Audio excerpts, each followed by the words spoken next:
I'm running a couple minutes behind because I finally recorded the video for my first video essay, the Undertale Deltarune one, today, and then I've been editing it and kind of hyper-focusing because it turns out I'm just really excited about it. Really excited about it. So don't be surprised if that actually winds up happening at some point, and I'll make a really big production of it. This is my first ever video essay that isn't just me running my mouth while we play Disco Elysium, you know? Um, so, you can look forward to that. Cut me some slack if it's a little bit rough, but I may be soliciting feedback on like a draft of it. So watch the Discord for that. Other housekeeping. Just so everybody knows, and I'll probably mention this again on stream a bit, but I'm going to be doing my first ever sponsored streams. That's right. I'm a sellout. No, what it is there's an indie visual novel studio that was looking for some streamers to stream the beginning of 2 of their visual novels during Steam's visual novel celebration. And they picked me, which is cool. They reached out to me, and I think that they are games that will fit well with my community. One of them is like a cyberpunk science fiction adventure, and one of them is like a kung fu epic, martial arts, like fighting game epic, that's supposed to be character focused. So if you're interested in supporting me and supporting these indie devs, come by Monday and Wednesday, the specific times, and I'll tell you about these. I'll remind you about these later, but also they're on our Discord. Please join the Discord server if you want to. We would love to have you at the Flutie Pies Discord. It is next. Okay, so I'll be playing the Cyberpunk one Monday at 8 p.m. Eastern, which is 1 hour later than my usual stream time. We'll be streaming Tuesday as usual. Wednesday at my usual time, we will be doing the martial arts one, and then Thursday we will be streaming as usual. So if all you care about, if you're just like, I am a Disco Elysium person and that is my passion, that'll be fine. Don't worry about that. But I would love to see some of you folks there to support this new and exciting thing. I won't be doing lots of sponsored streams, but basically if something feels like a really good fit and an offer lands in my lap, I will take it. But it's mostly about it being a good fit. Other than that, I'm still thinking about doing my belated streamiversary, possibly like Friday the 11th, which would make 5 streams that week. Ooh. But doing music and other things like that. So I'll keep you posted about when exactly that's going to be. It might be postponed. But yeah, hopefully I'll see some of you folks there. Is there any other housekeeping-y type stuff that I need to talk about? I don't think so. I mean, I think that's basically it. As you can probably tell, I'm actually feeling a bit better now. I feel like the iron is actually properly kicking in, finally, after however many months. It helps that I'm not bleeding it out. So here's hoping that over the next few weeks, like, that'll really solidify and I'll be able to say, like, yes, for all intents and purposes, unless I wind up needing to get surgery or something like that later this year, we're healthy. Things are good. Things are stable. Yeah. Oh, and there's also, I've got a 1,000 Year Door cover, a flute cover in the works. So if you want to listen to some of my video game music, there'll be more of that.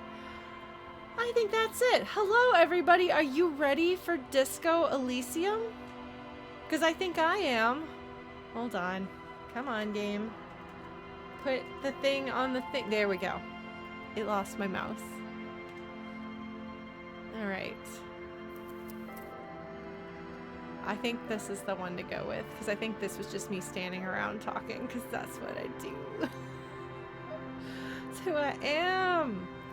It's my Lauren way. Don't be afraid to say weird things. People are more forgiving to persons of power, like police officers. That is a thing that they have to keep saying. I know I've seen it before, but I have to think about it again, because I am not inclined to wear clown shoes a lot. It's funny, I can hear him saying container, container, container, because he's sung that line before. What was I gonna say? I want to say, okay, just real quick. I want to apologize to anybody who posted a comment that I was a bit defensive about on YouTube. there are enough comments that I get that are kind of aggressive or antagonistic about this game that my tendency to lean towards more defensiveness than I should have in the first place is like extra triggered with comments on Disco Elysium. So if you are just trying to have a conversation and I thought you were coming in swinging and I was like, why are you doing this? I apologize, because I do appreciate, I read every comment that comes through unless I can tell they're full of spoilers, and then I just kind of put them aside. But I did, there were a couple of people that I took a defensive stance against who were just trying to have a conversation. If you are just trying to have a conversation and not argue with me, I ask you to please make that super clear in how you phrase it, to just be like, I want to add another perspective, or, you know, I hear where you're coming from and I get that, but I also am thinking this other thing, or something like that, just to cue me that there's not an argument that's about to happen, because I am a person who tends to be a little bit defensive about things, and I've gotten some weird comments about Disco Elysium in particular. So that's I really wanted to say that, because I don't mean to bite anyone's heads off. It happened a couple times when I was really sick because I couldn't really understand what was being said in comments, and I really appreciate that the commenters were like, there were some people who were fighting with each other and I thought they were fighting with me, and they both stopped fighting when I was like, when I came in, like, why are you fighting? Why are you fighting with me? And they're both like, Lauren, are you okay? Like, we weren't arguing with you. And I was like, I no, I'm not okay. And they were like, oh, please be better. And it was very nice, and I appreciated that. But I do want to say, because like the vast majority of people are really, really lovely. Even if you disagree with me about things, like, you can present it a lot of times in a really nice, productive sort of way. Because this is a game that hits really hard in like really personal ways. And so I get that we're all going to have opinions and talk about things. Whether people in my comments are discussing what democratic socialists or socialist democracy, because they're two different things, and the way that the phrase is used in the US is, I think, the inverse of how the phrases are used in the rest of the world, or something like that. Like, this whole, like, that was a great conversation. Like, people were asking about that and talking about that. We were all weighing in. That sort of thing's really interesting to me, and I appreciate folks having those conversations, and the communists standing up to be like, will you join us, Lauren? And I'm like, I don't know. I don't think so, but that's okay. It's been interesting. I've never had a game trigger conversation quite the way this one does. Like, I've had games trigger conversation, but not nearly as like personal and political and heavy and serious. Like, because usually I'll talk about things that are people's personal experiences and my personal experiences. Like, if we'll talk about like people's past history with abuse or something like that, sometimes people come up and talk about that, or mental illness or something. And those are conversations that I'm accustomed to dealing with, and I can field those questions just fine. And a lot of times it's people just being vulnerable and open and talking about their experiences. But this game brings up people like arguing a little bit, or a lot, about things that are philosophical instead of just rooted in your personal life. And it's really something. I don't know what to make of it. I'm not a political scientist and I'm not a philosopher, so I'm just like, this is a little outside of my comfort zone. Not that I don't think about those things and read about those things to some degree. I hope it's apparent that I try to keep a curious mind and learn about a lot of things. But these conversations happen, and I'm not accustomed to having those conversations all the time with total strangers showing up on my doorstep and getting on my case about things like that, or on each other's case, or not on anyone's case, as the case may be. How many more times can we say cases? Containers. Segue. No, so that's just, it's been wild. If you are one of the YouTubers commenting about things, like, carry on. I request that if you aren't trying to cause trouble, just like make it clear that you're not trying to cause trouble, because I'm not good at reading that, and that's on me. But that's just a request. There was one person who was making me uncomfortable, so I've blocked them. And I will do so if there's going to be a problem, but hopefully everyone else will be all right. And most people have been all right. So yeah, cases. Well, what do we need somebody to go? Objection. Man. Anyway, super quick summary of my thoughts about last week, as I thought about it a bit. We're not even I think, can stall us out of meeting Evrart this time. maybe I can, but let's not push it. I think I would have to artificially stall at this point, unless I walk through that door and it turns out there's like an entire like building of people to talk to and things to do. Then I will not be held accountable if it takes me another stream to get to Evrart. But most likely these containers aren't that big, unless we've got like a like Doctor Who TARDIS thing going on. It's not that big a container. I'm gonna walk in there. Everart's gonna be there. Maybe I'll talk to someone else and then I'll talk to Evrart. But we're probably gonna talk to him this time. So it's probably gonna happen. But I'm super glad, and this game structured things really intentionally. I don't know if you're obligated, and you don't have to tell me this. I don't know if you're obligated to talk to Joyce before you talk to Evrart, because that certainly colors your opinion of Evrart himself. And you're certainly not obligated to talk to Renee and Gaston before talking to Evrart. But I think you're kind of expected to talk to those. My guess is you're expected to talk to those groups of people your first day, because they're there, they're easy to talk to, easy to access, right there and easy to see.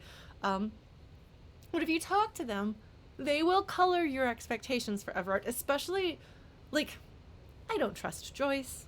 Joyce is incredibly biased. But when Joyce says negative things about Evrart, Kim backs her up. And now Kim is known to be a biased person himself. He has a very pro-cop bias, and that makes him more biased against anyone who's, like, against the cops. And so I think it's super important. Nobody in this game is going to just straight up tell you this is the way things are and how you should read this person. Like, everyone in this game is a well-rounded human being, and so they're all going to have a very, very clear and strong bias, even, or maybe especially, the sympathetic ones. And I think it's super important to understand the characters and filter what they say by understanding their bias and trying to kind of get at whatever thing that has proximity to truth that you can get your hands on. So Joyce and Kim are both inclined to have issues with Evrart. Joyce, because she's, like, literally battling him. Like, they're on opposite sides of this war. And Evrart and his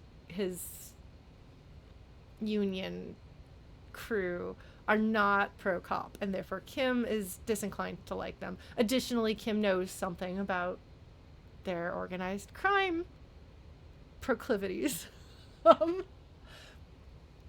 So we hear some negative stuff about Evrart, but we don't, like, we can't take that at face value. Or at least I certainly hope people aren't taking that at face value. I know that apparently people really like Joyce, but you have to know you can't trust anything she says about Evrart. Like, she's biased. She'll give you something that was related to the truth, but she'll give you the version of it that is most beneficial to her. And she may even genuinely believe the things she says, but that doesn't mean that they're correct.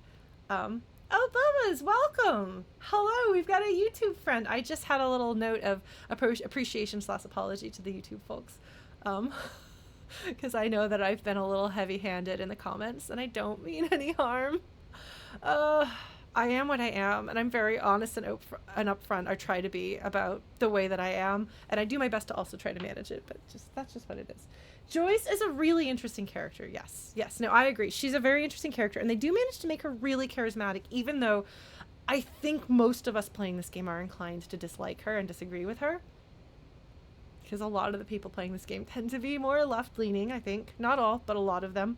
And you really don't trust corporations. You really probably shouldn't trust representations of corporations in real life either. But yeah, so then we have Leo, who is the exact... Thanks, boys. I've been talking. I said this is going to be real quick, and then I'm full of garbage about that, apparently. This is quick by Lauren standards. I just to stop and say I think it's symbolic that soon the green will be gone and everything is red. They're going to erase Wild Pines from here and turn everything into, like, there's a big battle being geared up for. It's not fully being waged, but there's something bigger than just this one conflict going on. But yeah, so Leo is also extraordinarily biased, and he is not a reliable source at all.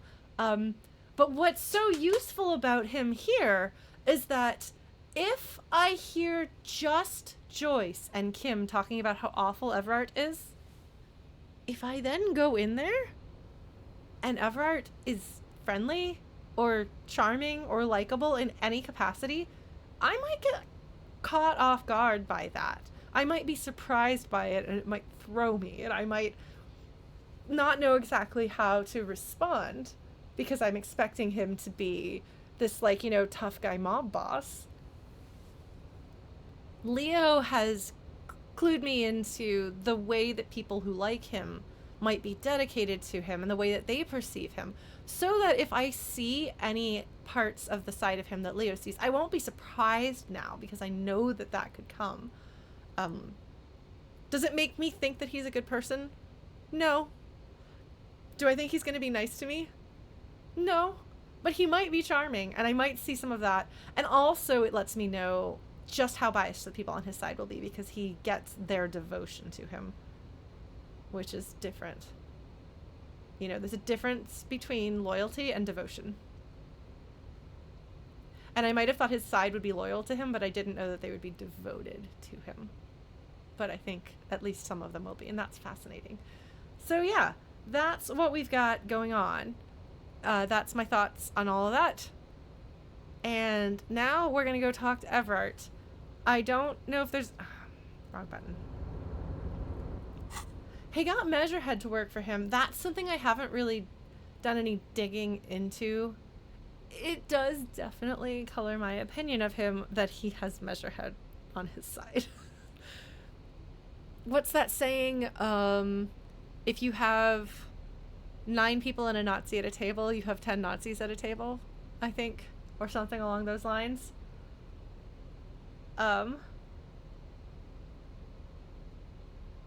So that does really say something about your willingness to have a supremacist like that at your table, so to speak. Renee hasn't really... No, it's Gaston that works for him, right? Gaston does his ghostwriting. Renee, though, apparently does the Night Watch, if I'm remembering these names correctly. Which was surprising, because I don't remember Renee talking about working for the Union. But that was a photo of him. That was his name on the Night Watchman. So it's interesting. I know, I'm not saying that Measurehead is a Nazi. I'm just saying that when you have a really awful and terrible viewpoint, and other people tolerate that viewpoint, they are poisoned by association.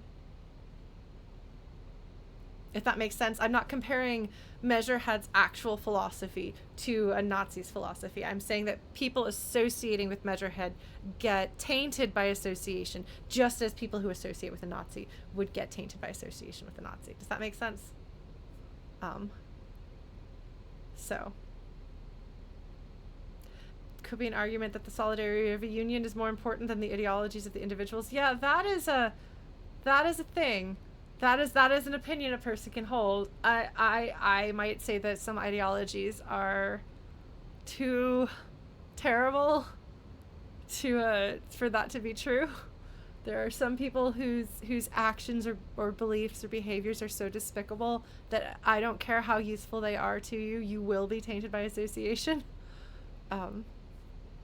Just a thought there. Yeah, I know that Reagan did actually lead, what was it, one of the last big actors strikes, which is a form of irony of sorts. But yeah, that's a whole thing. If you're not American and you're like, who are like the worst presidents in the history of the US? Andrew Jackson is definitely on the list, and Ronald Reagan, I would say, is definitely on the list. I'm not enough of a historian to know who else is on that list offhand, but that's what comes to mind. That's a tangent. Um, yeah, there's some bad dudes. Turns out bad dudes get power sometimes. More frequently than they should. Alright, so speaking of bad dudes holding power, I'm about to go talk to one. And let's see. I'm gonna keep my hat. A, I love encyclopedia, but B, more importantly, I don't know why that's B instead of A. But more importantly, it's a symbol of friendship. This hat is great. Let's see. The jacket makes me... Okay, Esprit de Corps. That might be dangerous, having extra points in cop. I don't know if I want extra points in cop to go talk to this guy. Oh, but the disco ass blazer actually also gives me points in cop. This is +1 suggestion, -1 half light. I'm already really bad at half light. Sorry, we're trying to figure out. I'm trying to figure out what clothes I want to wear to go meet this fellow. I'm gonna gamify this game, apparently, because that's a thing you can do.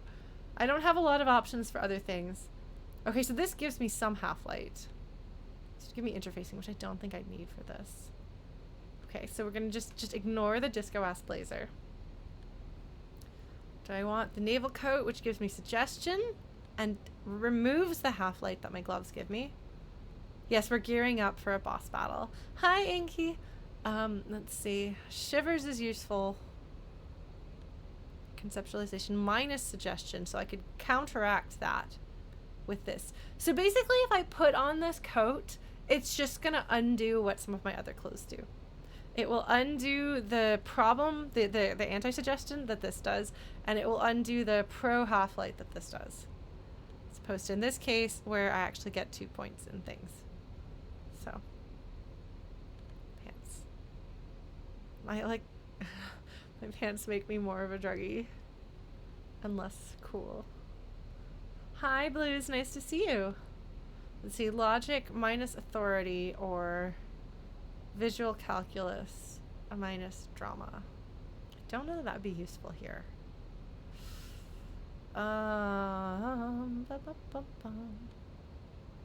Got reaction speed faster, but rhetoric down. No. No. I have built a character who is built on rhetoric, and we're gonna do that. Not gonna do electrochemistry, no thanks. It's okay, Bubbas. I'm glad you could drop by, and we'll see you around. We'll be doing this every week, so you're more than welcome to come by anytime. Physical instrument, I just don't think that nothing... Well, the thing is, if I put on the physical instrument one, that will get rid of my anti-suggestion, but it'll also get rid of my conceptualization. I don't think I need that. Yeah, I can't do that. That's not my build. Physical instrument, no, I don't think so. Do I want to change out my coat, basically? I did just get this coat right before coming here, so by JRPG logic, this is the right coat to wear for this encounter. Usually, if you find new gear in a dungeon, that gear is probably more likely to be effective against the boss of that dungeon. There's something really funny about viewing Disco Elysium as though it's a regular RPG. I might just keep my clothes. I do need to get new pants. I don't want druggy pants that make me uncool. I'm just gonna undiscoify myself. Alright. Yeah, I think shivers might be good. Let me take a look, actually. Yeah, so it'll give me a point in shivers. Yeah. Reaction speed is slightly less bad. Esprit de Corps. See, Esprit de Corps is pretty high-ish. Suggestion. Actually, suggestion might be more useful.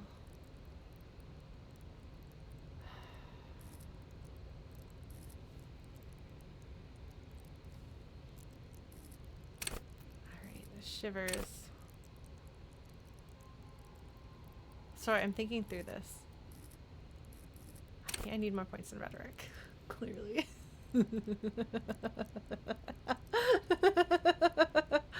Oh man.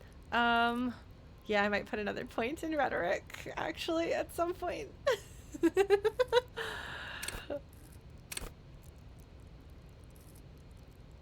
I would wear my disco clothes if they didn't make me druggy. But I'm trying to keep Ocelot clean. I'm really, really not good at panache. I am deeply, deeply not disco here.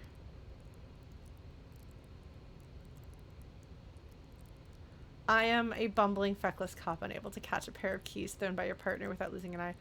I wonder if I would have been, if I had taken off my pants, would I have been able to shoot down the body?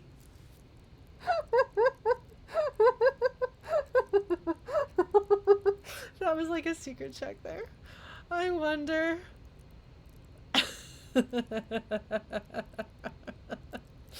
Yeah. Look, just taking off my pants before checks has become a more regular thing to do. Yes, the secret is always take off pants. Alright. I could just say, screw it, we go.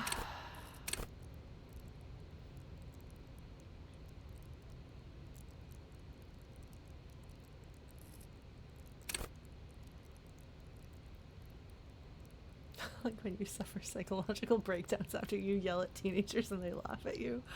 They're warning you that you will just have a breakdown if that happens. Huh. Yes, taking off my pants did help me leap. It was great. I don't take dares, I'm sorry. I'm too much of a coward for that. I have control issues, as many people do. I feel like I should try to become, like, less uncool here at some point. But I'll have to change my pants first. I don't know, Marshall. I wonder. Because my pants are the culprit. Yeah, there's... I change out my shirt. I lose conceptualization, but I gain suggestion, which actually seems like it might be a good idea. Oh my god, he looks really dumb. This shirt is so unfortunately stained. That's true. Ocelot has responded to his own tie. Okay. Wait, what else drops my coolness? Oh, my shoes. I need new shoes too. How do they give me composure? I don't know, but my shoes are very green. Or yellow, rather. They're very yellow. Alright. So now we are looking at... So imagine this guy walking into your container. Indeed. Okay.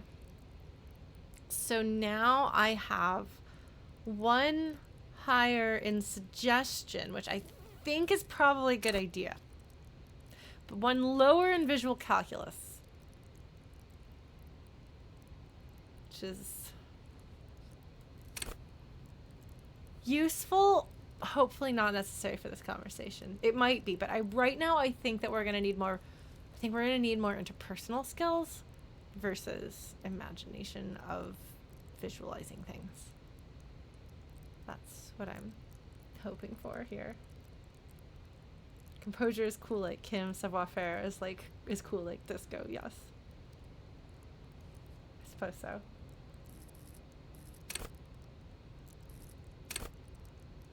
Yeah, this is a coolness that I don't have. I have 0 in it. It is my lowest thing. I should probably put more in it at some point. I just need new pants and shoes. No big deal. No big deal.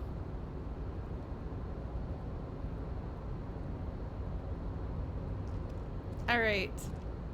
We changed out our shirt. Shall we go for it, folks? Are you ready? You can hear the game. You can hear me. I think we can do this. I think we can do this. Boss battle. I'm a little nervous about this.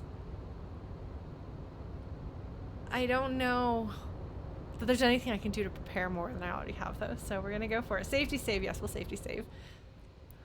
Never leave home without your safety save. No, there's no music right here. There's just wind. They're really telling me to be weird. That's the second time in one playthrough that they've given me to say the weird thing. Okay. Alright. This container's a little bigger than I expected. Okay. The coffee in the giant thermoses is still lukewarm. Somebody's typing.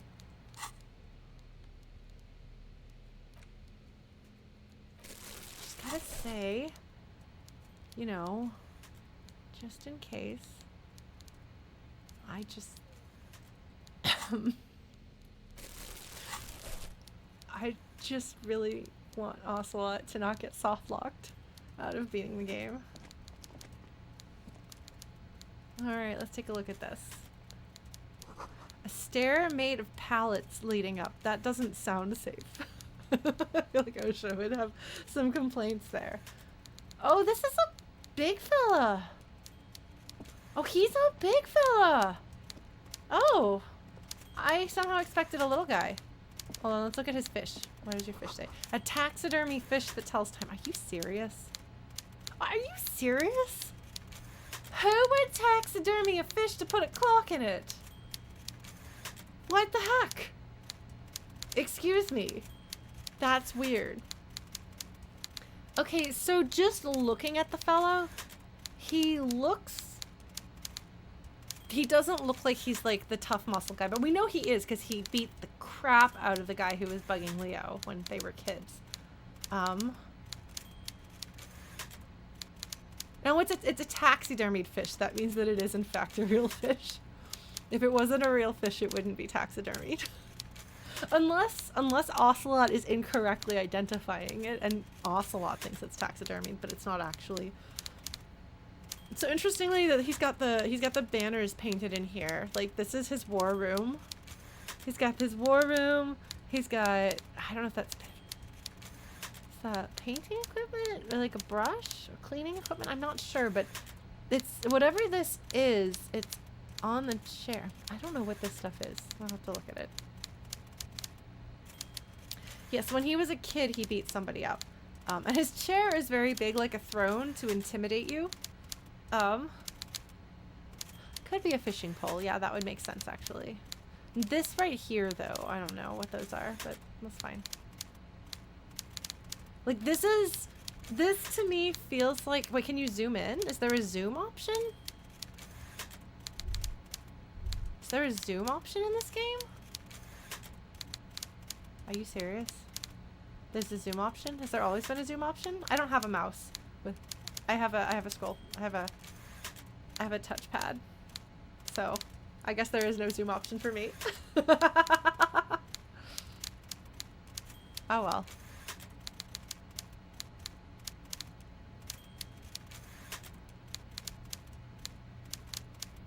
Oh, two-finger skull. Check that out. Holy crap.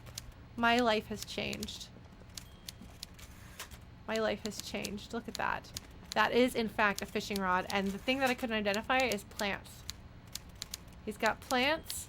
He's got a fishing rod. He's got a clock stuck in a fish. He's got... I can't go behind here. Somehow, what has he got? He does have a picture of somebody. My guess is that that's the brother. I don't know. He's got... a bunch of stuff. He's got like this like permanent hunch, like he's like sitting. Yes. Like he's been sitting down for too long like that. That's so fascinating. A swordfish that goes tick tick. Yeah, like the crocodile in Peter Pan. I appreciate that comparison. I have been stalling long enough. We know this is a man who likes to fish. I don't know anything about fishing, so I won't be fishing, but let us go talk to him.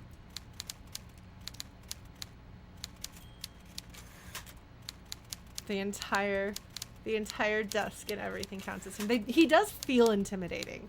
Like, this feels like this is a room that is designed to be functional and feel like he's one of the people, but also to be intimidating. So, mission for clues, yes. Alright, boss fight. Let us go fail this boss fight. Immediately die. Before you is a walrus of a man, seated behind a large desk. He looks up from his work, not the least bit surprised to see you. Well, of course not, because I think that might be his lawyer friend who is pretending to be the gardener, keeping an eye on me. Yeah, no, the pose, the look on his face, everything about this is... It's very intentional. This is a man who is completely confident and self-assured. He has absolutely not... He has no concerns here. He owns this. And I'm probably gonna get annihilated. Are you ready for me to get annihilated? With great effort, he straightens himself up in his chair, yet says nothing. He simply stares at you. Okay, we're gonna start off with power games. Alright, that's fair. The music is really ominous. But I hear there might be a guitar. A typical power play. Wait for him to speak first. Show him you've got a backbone. Thanks, Volition. I'm glad we're on the same page. Yeah, they turn down the background music when you're having a conversation. And I turned it down a little bit lower. I hate when people do power plays like this. I hate them so much. It's really obnoxious.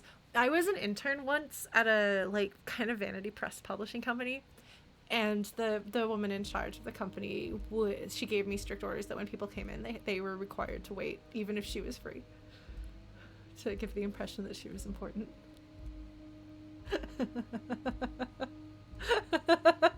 And she was in charge of this terrible little company that nobody should have had any respect for. So the fact that she was making a power play when she had so little power or authority was just... It was really something. You know? Say nothing, look him dead in the eye. Ask him, are you in charge of the dock workers? Or, let's get straight to business. There's a dead body in a tree. Oh, that's a good line. However, I would be lying if I didn't say that the very first thing that popped into my head when I saw that line was, let's get down to business to defeat the Huns.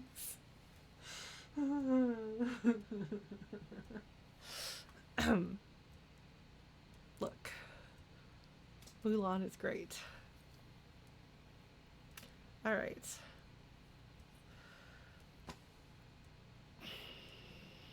It is a great song. Have you seen Jackie Chan sing it? He was the actual voice for what's his name? That character. Mulan's bisexual love interest.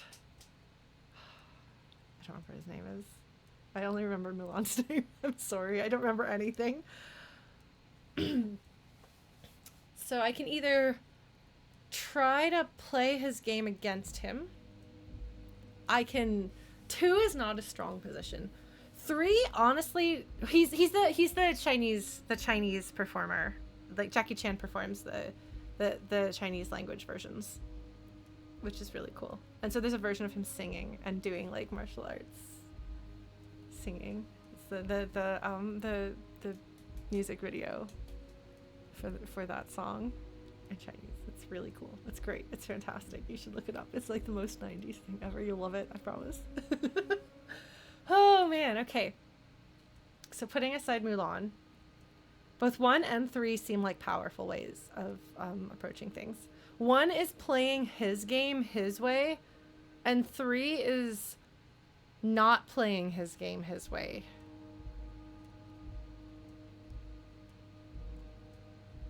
I don't think I'm going to be able to charm this man.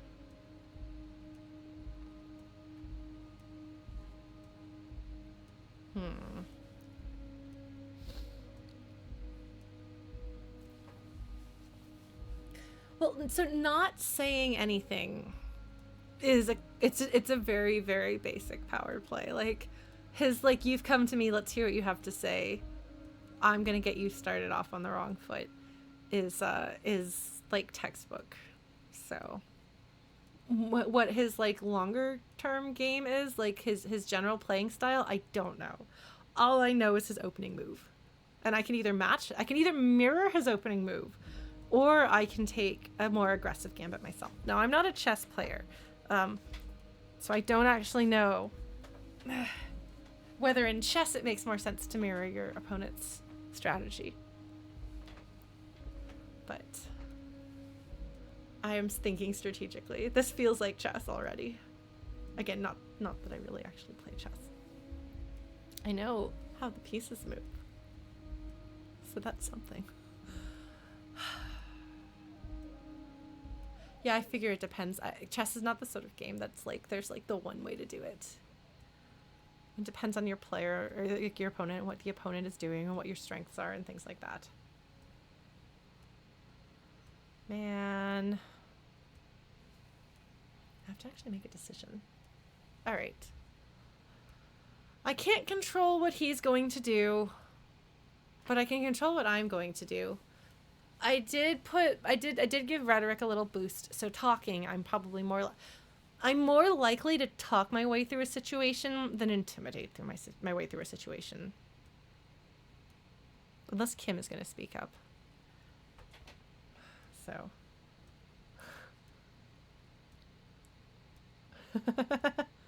All right.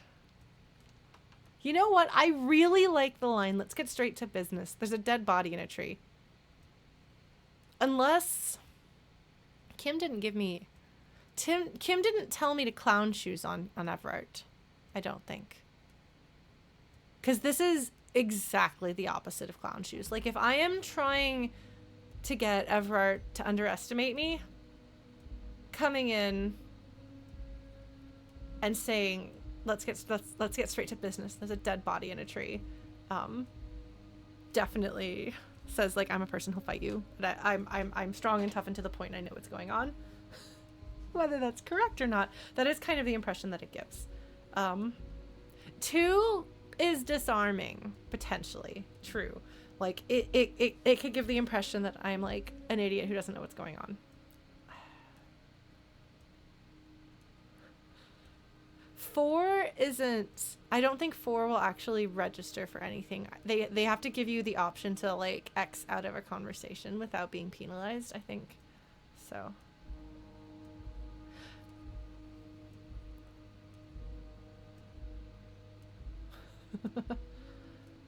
I just really like...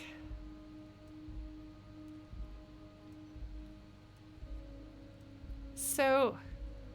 I'm going to pull out rhetoric for just a moment, if you'll excuse me. For number 3, part of the reason why I am so drawn to it is because it's very powerfully written. Like, the power comes through in the structure of the sentences and the word choice. Having 2 short, direct sentences with short, simple words.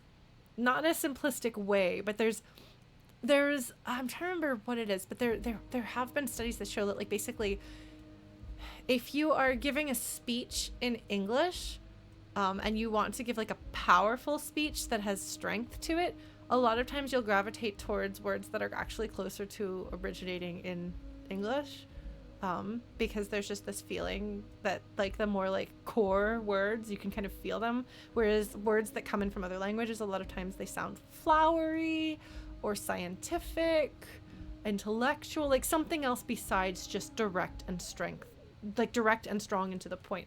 And I don't actually know the etymology of every word in option 3, but it has that same feeling, if that makes sense. And I think that's really neat how effective that is. I don't think that that's something that they set out to do intentionally, but it's something that they did. If you just think about the way that people talk in a no-nonsense manner and the way that they speak in English, for those of you who are native English speakers, consider that. Think about the way that you talk or that other people talk when you're trying to be direct and to the point. interesting. It's just really interesting. I don't know. I don't know why it is that way. There's just something about the like subconscious perception of words from different sources and the way they sound and feel. I have been stalling. I'm stalling. I am scared of making a bad decision and getting myself horribly killed by Evrart, or just ruining the conversation, making Kim mad at me. All right. I'm just gonna go with my gut and pick the answer I like. This might be a bad idea, but I'm gonna do it. Let's get straight to business. There's a dead body in a tree. Welcome, Mr. Dubois, Mr. Kitsuragi. It's good of you two to stop by. Please, have a seat.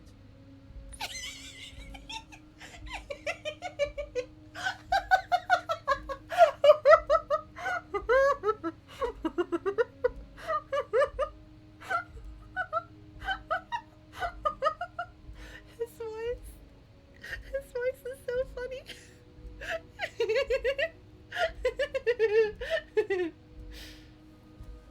And yes, the fact that he has like tiny chairs. Like, I'm sorry, he's so transparent. I know that he's actually scary and he actually has power, but he kind of seems like a 2-bit criminal.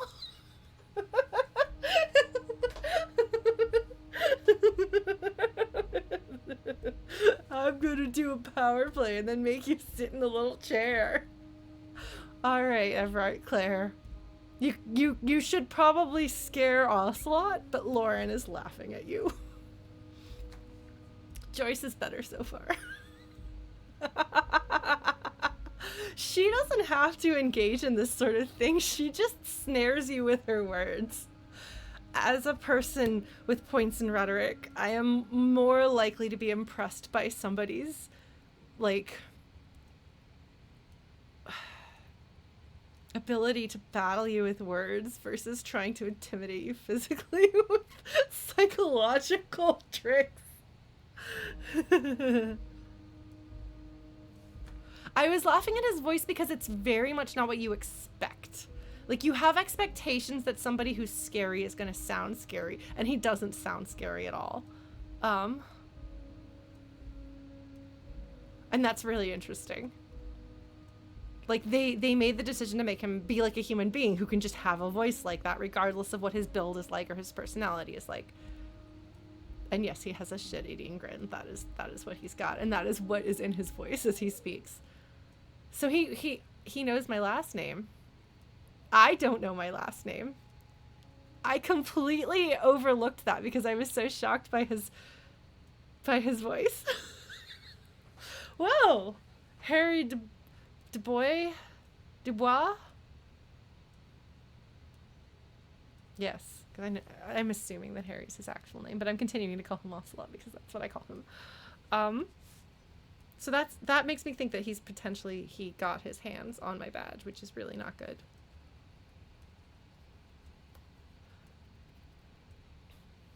Ocelot Dubois Disco Elysium. Yeah, no, well, just there are things in the US that are spelled like that are pronounced Dubois, but there are things that are pronounced wrong correctly. Like, the correct pronunciation of them in the US is not the correct pronunciation of them in their original language. Like, that's just a thing. So that was my immediate I immediately went towards that and then was like, wait, no, I actually do know enough French to know that Dubois is what you're supposed to say for that. Okay, so that means that I have a French name.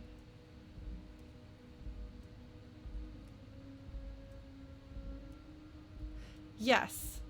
See, there's people and places with that name in the US that are spelled Dubois. That's for anyone who is like, why did Lauren say it that way? Because that is the correct pronunciation in some circumstances, but not French. Oh man. All right. So I have a last name. And I think you've done your research on me and probably you've got my badge, which is bad news for me. Because you actually, for all that your tactics make me think of a used car salesman, you do actually have the power to do a great deal of damage. So.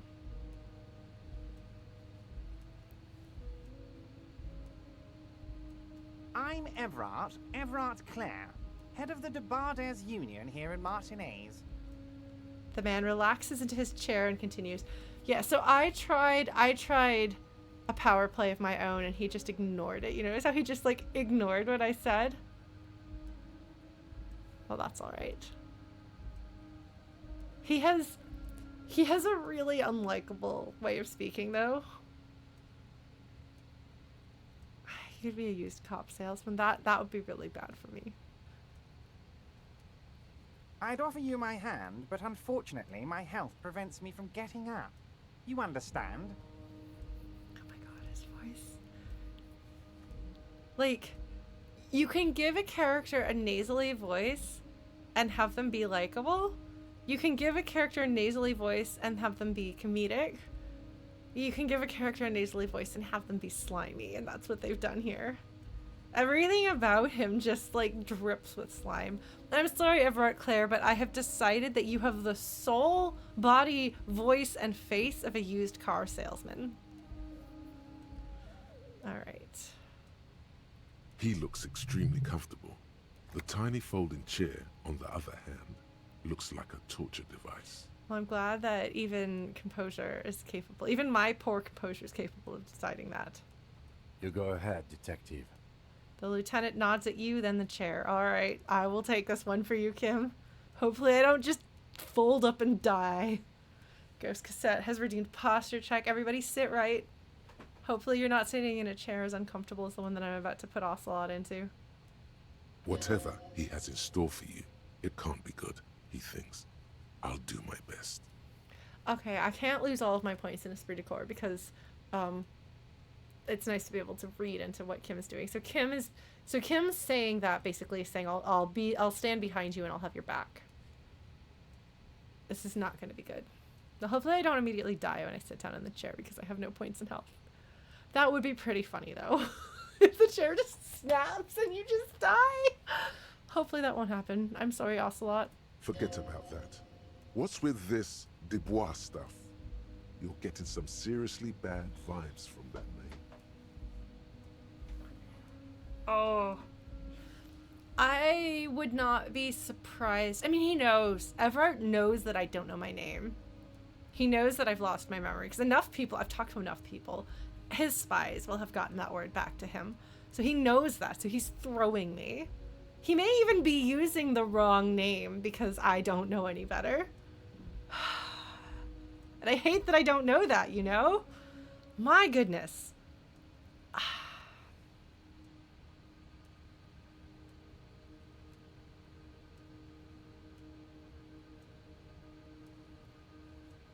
So I can take a seat. I can say, I'd rather stand, or why are you calling me Mr. Dubois? Or I can say, actually, I'm in a bit of a hurry right now, and I can run out the door. I'm probably going to get everything wrong.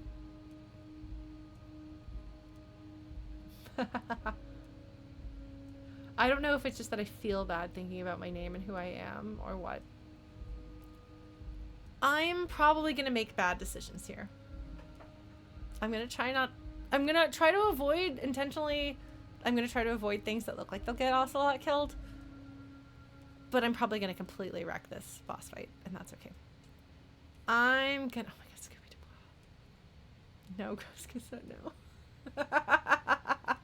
No, that's terrible. Well done. All right. I'm going to say I'd rather stand, because that's what you say when you're dealing with... used car salesman mob boss. Please, Mr. Dubois, let us converse in a civilized manner as equals. Take a seat. I insist. He's trying to throw you off your game with this Dubois nonsense. Don't give him the pleasure. Yeah, no, he is saying the name as much as possible because he knows that. He knows that. I wonder if you come here without having talked to anyone else. I wonder if he doesn't do that because he doesn't know that you've forgotten your name. I wonder how their flagging is on that.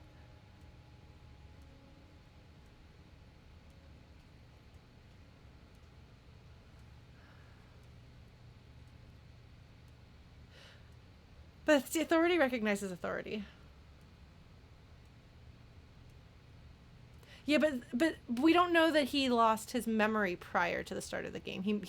We know that they know he was a mess but not knowing his name, I think, is potentially new.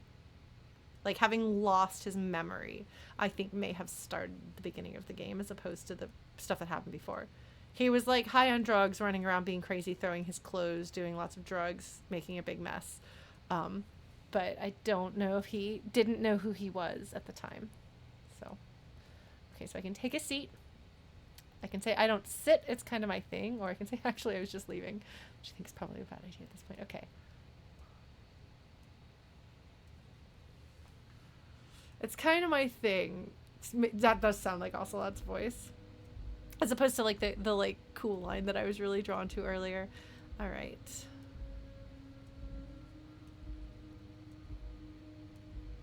But I don't know that throwing me off my game is... I don't sit. It's kind of my thing. That makes it kind of goofy. We'll see.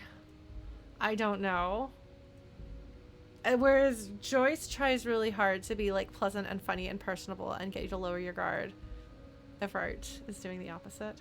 Yes, Ocelot is goofy.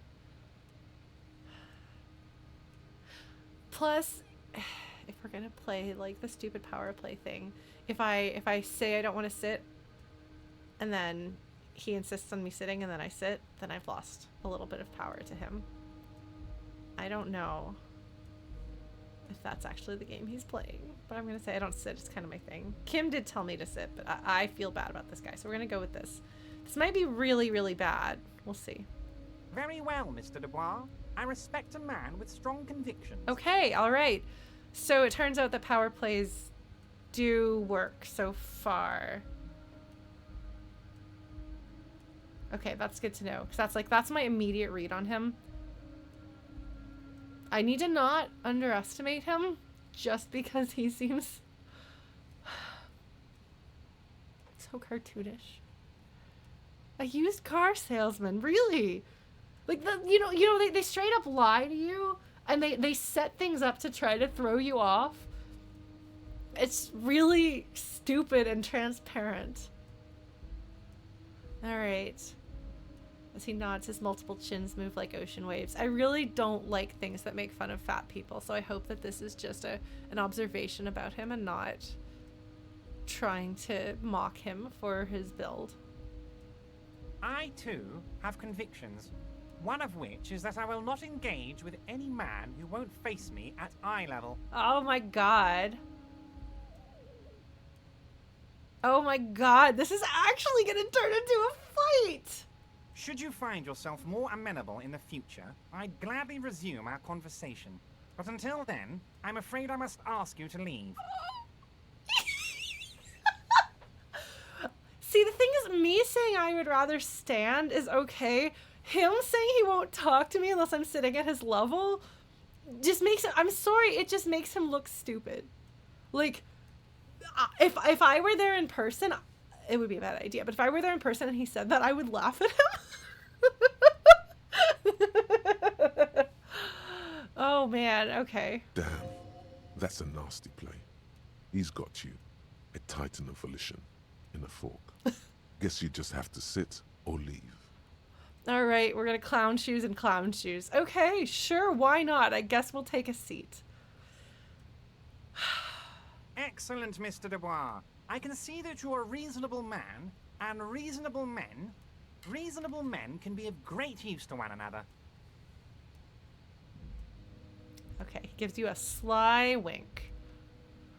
Oh my god. I think the ideal situation here would be to be able to convince him that I'm slimy like he's slimy without actually making any promises to do anything for him. I think that would be the ideal scenario, but I don't know that I'll actually be able to execute that, and I don't know that that's actually how things will go. Alright, I can remain serious, I can try to wink back, or I can say, damn, this chair is uncomfortable. Man. I love that he's sitting down in the chair. He clips through it a little bit. Alright. Yeah, I don't think Ocelot is slimy, not the way that I play him. He's got his own problems, but sliminess is not that. You could play him slimy if you wanted to, though. I'm pretty sure you've got plenty of options to do that. He keeps saying Mr. Dubois every possible opportunity. I will not rise to the bait.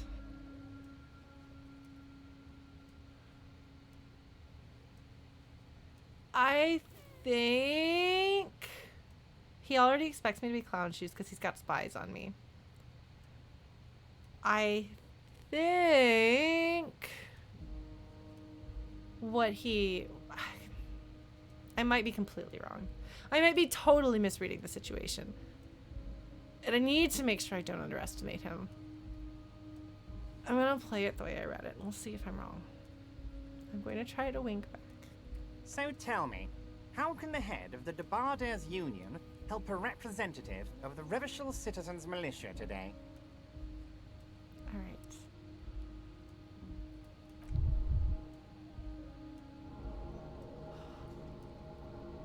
The chair you're sitting on has got to be the most uncomfortable chair in the world. It's violating your backside.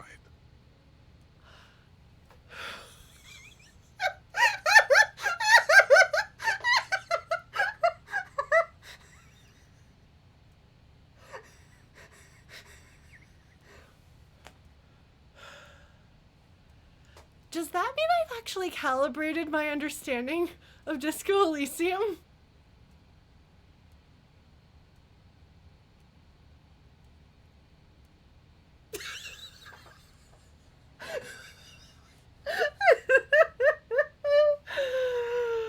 Oh my god.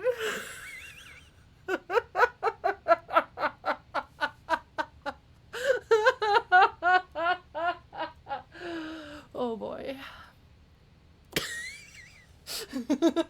I'm sorry. It's just so absurd. It's so absurd. The chair is so uncomfortable. You could die to it. Oh my god. Amazing. Amazing. I wouldn't normally expect that in a video game, but this is Disco Elysium. I have avoided death this one time. For now, we'll see how many pain meds I have to eat to get through this. We'll see how it goes. Pain threshold. Yeah, I don't have a lot of points in that. It's not quite a Sierra adventure game, but you do die to like everything in a Sierra game, and that could happen. You sit down in the chair and it snaps you in half. It could happen. You can picture the animation in a Space Quest game, can't you? You can picture that. That would literally happen. It would cut him in half, and then like Roger Wilco would like fall down in pieces. Kim is much better than Cedric. Oh my god, my sister was at a game convention a couple of weeks ago, and there was a cosplayer of there was a woman dressed as Graham, and her little kid was dressed as Cedric, and it was so cute. Oh my god. Anyway.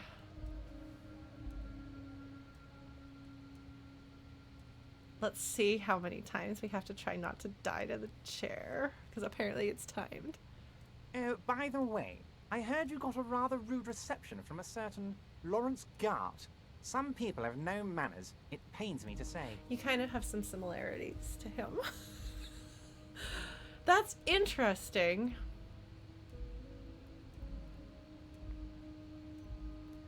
Who was in the room at the time? There were a whole bunch of goons. It could have been any of them. It could even have been the guy who was sleeping when I went to... Then I chose not to wake him up. He could have just been, like, chilling, you know?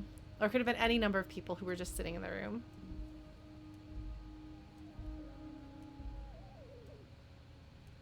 So I assume what he's trying to accomplish here is letting me know that he's aware of my actions. He's aware of where I am and how people are responding to me in the conversations that I have, which I have been aware of to some degree.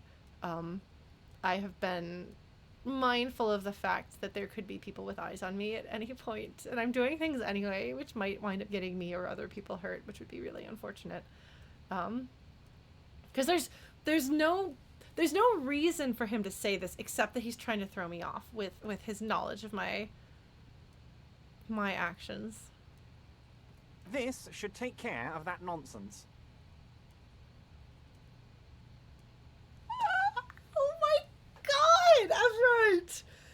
You are the least subtle person I have ever met in a video game. Jesus Christ! For anyone who is listening in, what I'm responding to is he points to a giant novelty check on his desk. It's absolutely comically huge. Oh my god. Oh my god. He wants to bribe me or something in the stupidest, most clown shoes cartoon villain kind of way. I'm sorry. I don't know what I expected from Evrart, but it wasn't Saturday morning cartoon villain used car salesman. It wasn't Matilda's dad as written by Rodal.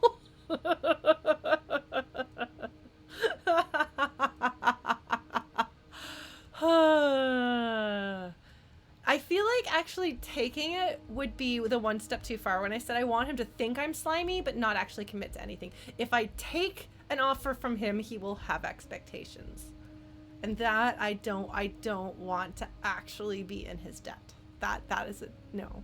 That is not good. Does he pay everyone in giant novelty checks? Yeah, like this, it's the fact that it's a giant novelty check that's like even funnier and stupider. It should be sufficient to cover your expenses for a few days and patch over your differences with a cafeteria manager. Go ahead, take it. He points at it again. Hey, that's 25 real. That's good money. Think of all the stuff you could. That's electrochemistry speaking up, which is bad news for me. No, I'm not going to take that money, and I'm not going to do drugs. But I do want to ask him about Garta. Wait, you know Garta, because I can say thank you and take the check. I can take it and say nothing. I can say keep it, I'm good, or I can say you can take that comically large check and shove it up your ass.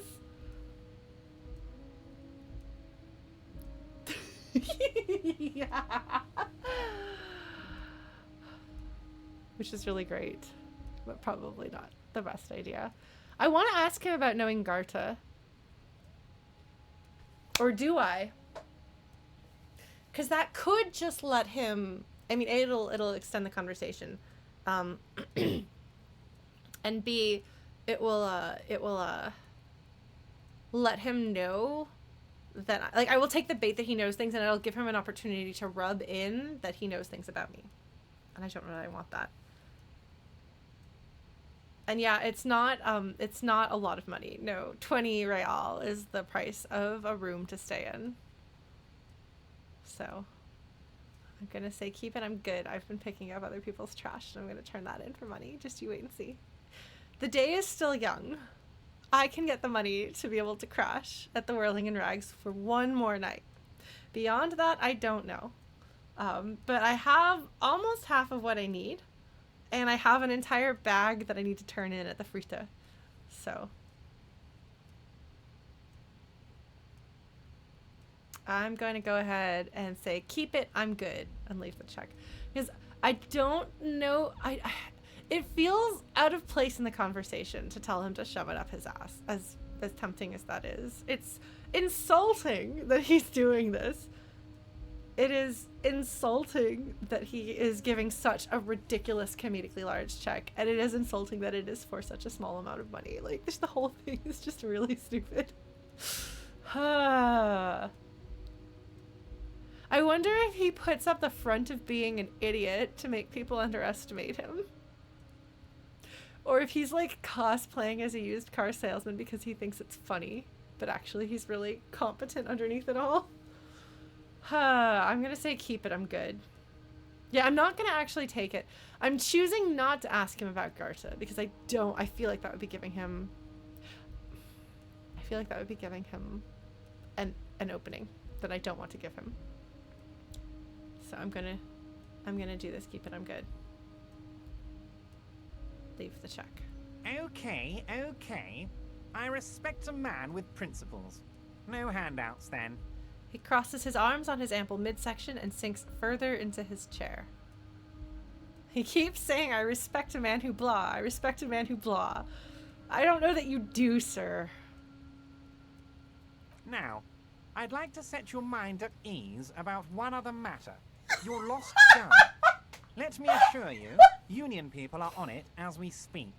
I've got my best hounds looking for that lost gun. He keeps emphasizing the words lost gun. He's trying so hard to rub in how much he knows about me.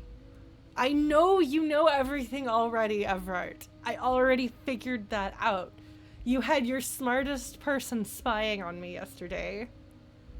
Did she not report back that I suspected that something was up? It's possible, however. I am laughing at how incredibly shameless he is. But Ocelot might actually take psychic damage from this because he's poking at Ocelot in sore places, trying to make him take psychic damage. I'm immune to that, but well, he may not need smart people to get information about Ocelot, but he had a smart person keeping an eye on me anyway. He had the girl who I think might be his lawyer person. We'll find out if she is or not.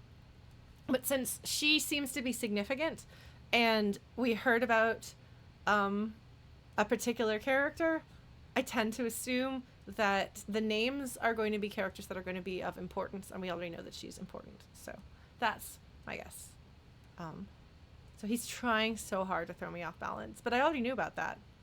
His slug-like lips move, but all you hear is an echo. Lost gun, lost gun, lost gun. Yeah, he's trying to mess with you. I'm sorry, Ocelot. I would shield you if I could. Unfortunately, I am immune to this man's stuff, but you are not. The world is swallowed by a black hole of fear. Only 2 words escape its gravitational pull. Lost and gun. Yeah. Figured. He's trying to get me to take psychic damage. And there's nothing that Lauren can do to prevent the things that he is saying to mess with my character from hurting my character.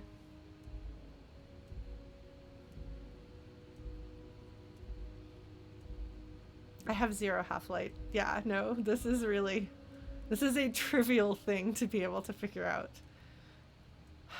Alright, I'm sorry, Ocelot.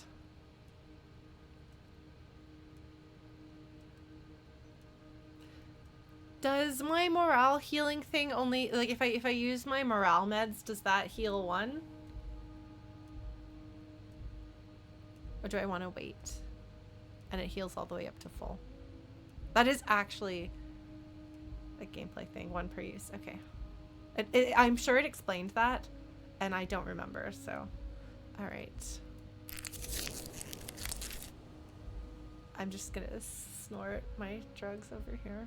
Oh, it's not good. I wonder if you come in here and you're drugged up, if you have a much better time of being aggressive and in charge of the situation. I don't know. When he said, "Don't worry," he actually meant, "Be very worried." Yeah, we're in a race to get it. He wants to get it before I get it. Because he can do all sorts of things, including frame me, blackmail me. There's a lot of things that you can do. But I don't... So I can say, how do you know about my lost gun? That's what he wants. The problem is, I could try to play to him and pretend to be like scared and freaking out about things so that he thinks he's got me. And that might actually in some way make it so that he like lightens up on me. However, I'm concerned about doing that and the damage it might take on Ocelot or might do to Ocelot. You know? So that I think sets him up. usually I want to set people up to explain things and talk about things, but I'm legitimately worried that I'm going to continue to take psychic damage this whole time, because he's going to rub it in. He really wants to rub it in. He really wants to hurt Ocelot, and it's going to work. Like, he knows which buttons to push. I also don't want to be in his debt, so I might bluff. It's definitely a bluff, and I apologize. I feel like my playthrough of this is going to be really uninteresting because I'm not playing it the way I usually play things. But they've made it very apparent that you're going to actually take damage this whole time. So I'm a little bit on edge and protective, a little defensive of Ocelot, and B, like, either the right answer is to convince him that you're an idiot and he's got you wrapped around his finger, and I should lean into that all the way, or that would cause a lot of damage. I just don't like him, and I don't want to do that, and he's so transparent. So I'm just not going to actually take his bait as much as I can, even if that's the opposite of what I usually do. So I'm not worried. I got this. I'm gonna bluff. Kim is gonna be like, he saw through you, and I'm like, that's fine. That's fine. Are you all right, Harry? You say you got this, but you seem a little anxious to me. Don't be. Everything's going to be all right. I've got to find my gun. I've got to find my gun before this man does. Of course he's looking for it. I figured he might be. Well, I figured that the Union might be. It's not like you left it loaded. You didn't lose a loaded gun. Local children aren't out there playing with it right now, pointing it into their own mouths. It's in a safe place. I just know it. I have a feeling everything's going to be all right. So I can either freak out and turn to Kim. Ah! Oh, Jesus Christ. Wow. I, like, don't even have a chance. 8%, there's no way. There is no way. There is no way. However, we are role-playing. This is a role-playing game.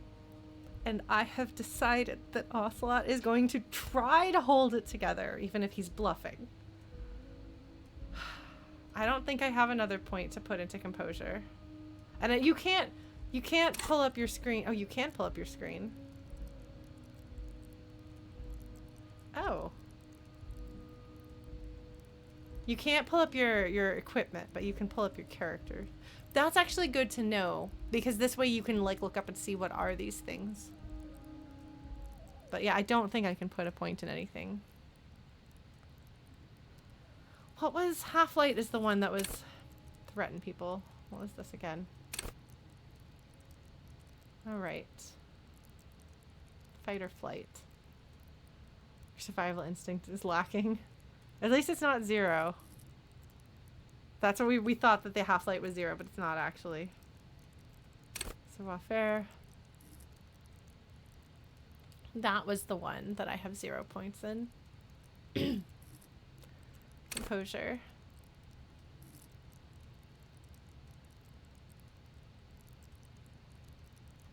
With low composure, you'll always be the first to crack. Every cop's got a point when all that fear and rage comes spilling out, and the ones who unleash it don't stay on the force much longer. Perhaps worse still, you won't even make the ranks of fashion police. That's funny. Well, that's too bad.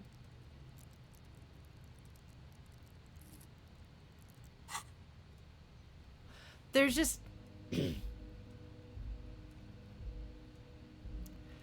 I'm not going to do that, even if that was a thing I would have thought to do, because I don't think I would have thought to do that on my own, and I generally have a 0 backseating policy. So I will not be putting points into a thing. Please don't make suggestions for me to do things that might make the game easier or better, even if I misunderstand how to play the game or forget basic game mechanics. I am playing the game with my brain, and only my brain, flawed as it is. Ocelot and I are struggling together, so I don't think we're going to get this. And we're probably going to wind up taking damage. But this is the only option I feel that would be in character. I have to commit to it. I'm going to do it. We are going to roll our 8% and fail miserably. Are you ready? Are you ready, folks? Hold on to your chairs. Hopefully they are not doing damage. Appreciate your chairs. Send your good chair energy to Ocelot right now because he needs it. All right. You ready? I literally don't think it's possible for me to win this. Unless I got double sixes, which is not going to happen. All right. Let us try not to die. Here goes. God, you're sweating. Your knee is jerking. You're about to cry, aren't you? You're about to cry because you lost your gun, and those children are going to shoot themselves with it. I do think that this says good things about him, that he is concerned about that. Because you have an option when you borrow Kim's gun to point the gun at a child. Which is a horrifying thing to be able to do. And feels very out of character for him because of how I've been playing him. This is much more in character. So I can either say, no, I'm not about to cry and try to stay cool, or so what, men can cry too. This is going really well, folks. We're doing great. It's really funny because it's like extra insulting because he doesn't even try to be good at it. He doesn't even try to be sly or slick or anything. He's just brazenly, unashamedly, like... It's funny. All right, so I can say, no, I'm not about to cry and try to stay cool, or I can say, so what, men can cry too. Please don't dehumanize children by referring to them as things. I don't care how much harm they do, how broken they are, people are still people, and the moment you start forgetting about the humanity of other people, you put yourself at risk of doing great harm. You can oppose people, you can try to fix things, but it is not cool or funny to say something that doesn't recognize the humanity of another person. I don't know why you thought I would think that was funny, but no, I don't. All right. Do I want to try to stay cool, or do I want to be feminist? Men can cry too. It's true. Men can cry too. However, this is probably not the situation to cry.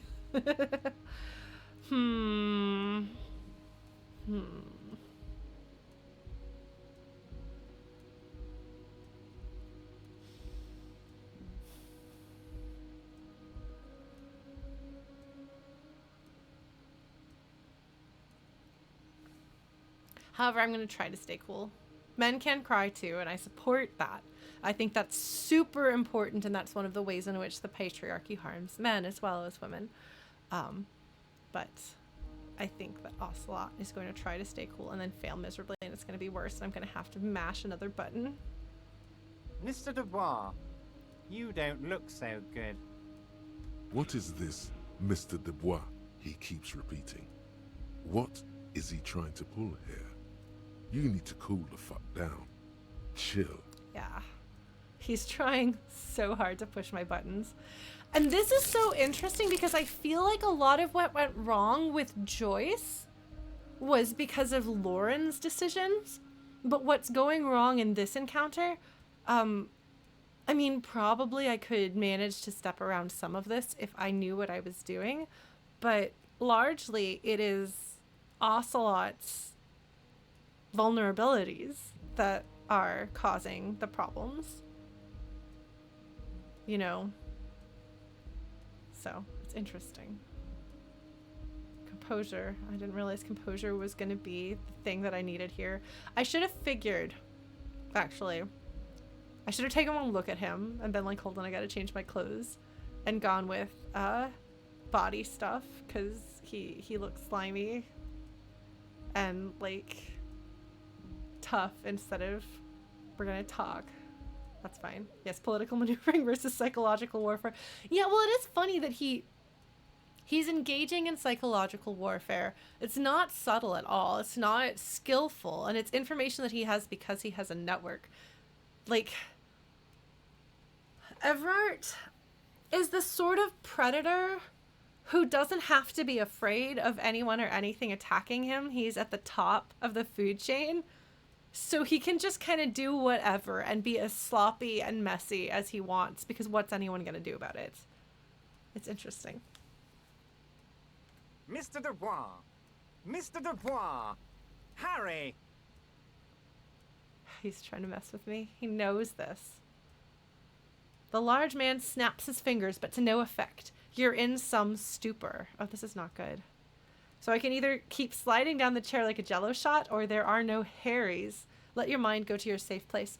Maybe, maybe Ocelot actually would prefer me referring to him as Ocelot if he's really uncomfortable with his name and his self. So I will continue referring to him as Ocelot until such time as he comes to term with himself, which will happen eventually. I hope. We're going to work on it. See what happens. This is going to be really dramatic. There are no Harrys. Let your mind go to your safe place. It's probably better than letting the chair, like death by chair.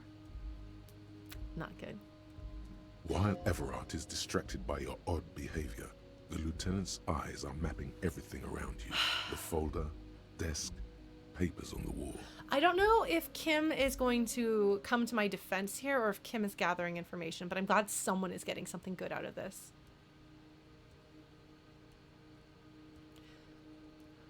No, I would say, I mean, you could say that Ocelot is at the very bottom. I would say that that is untrue, actually, because he does have the power and authority of being a cop, and he does have some connections, even if he is a falling apart cop. But Evrart is at the top of the food chain from his perspective.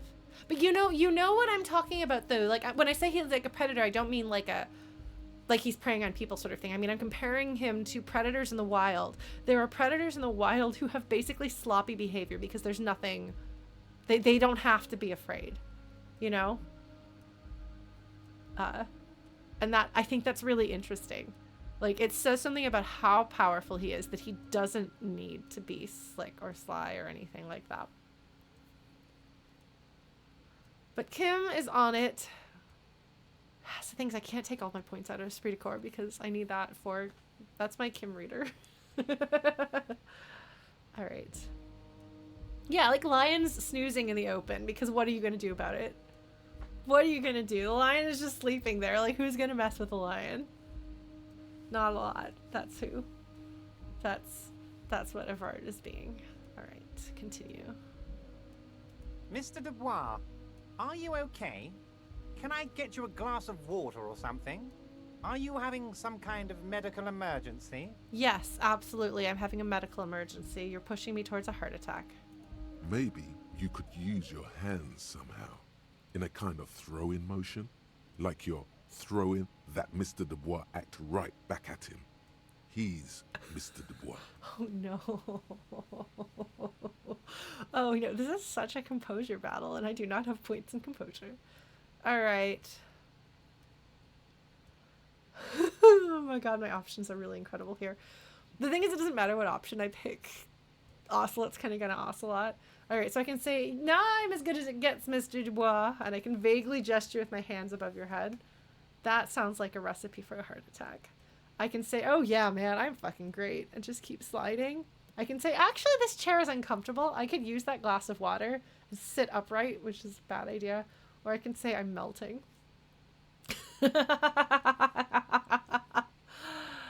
He knows that he's hit his target, and I can't pretend that he hasn't hit his target.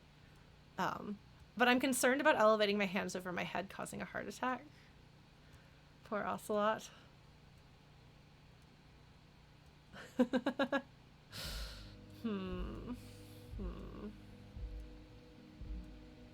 So this is like trying to play it straight. This and this are both different flavors of clown shoes. And this is the middle ground. Oh man. I hope Kim is getting something useful out of this.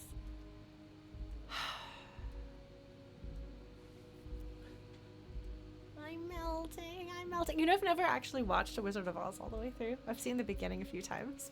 And I've seen a few of the Yellow Brick Road sequences, but I've never actually watched the entire movie. After a certain point, being able to say I've never seen The Wizard of Oz gets funny reactions from people, so it makes you disinclined to actually watch it. Alright. I feel like the safest option is to give this middle ground option. It's not quite giving in to the screaming voice in my head.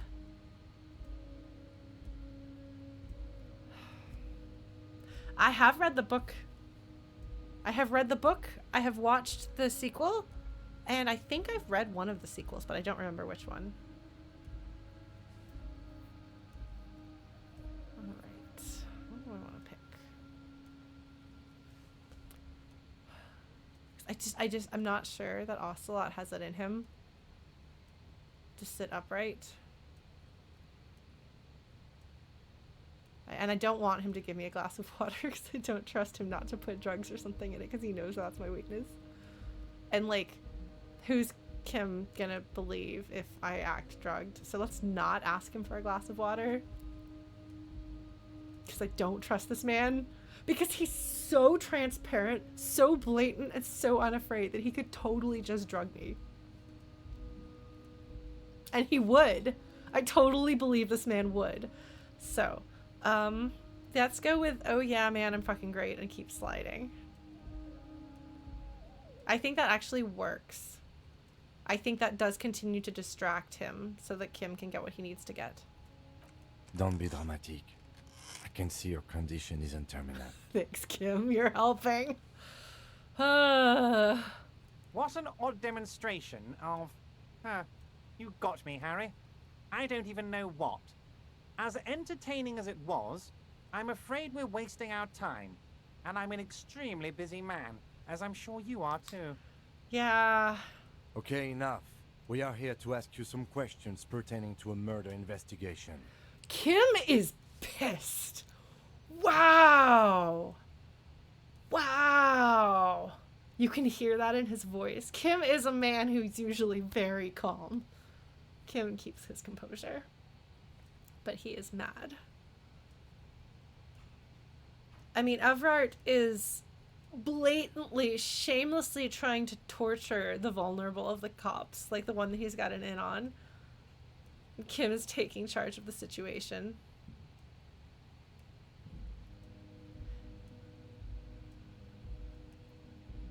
I honestly think that, I don't think that taking the water would have been good. I mean, maybe it's paranoid of me, but was trying to offer me like a giant check for 25 real. Like, nothing's below him, I don't think. Alright, Kim, what are you gonna do? Quick, here's your window. Get yourself together and ask him questions. Police officer questions. Yeah, I don't know about that. It is about time to stop embarrassing yourself. Questions will help you regain some of your lost dignity. Alright.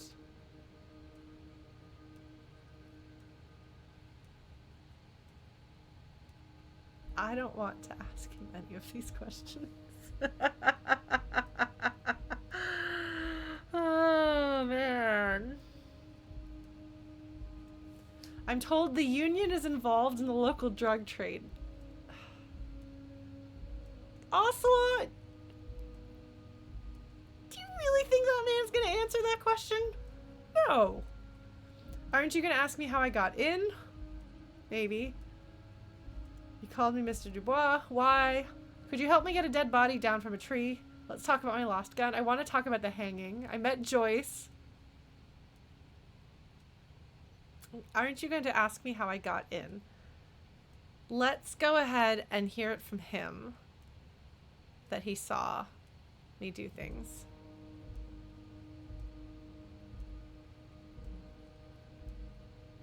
Harry, honestly, I'm just relieved you didn't get a hernia. A man your age... Yeah, so he knows I jumped. Yeah, so he's establishing that he's got eyes everywhere. Oh my god, my options. can say nothing.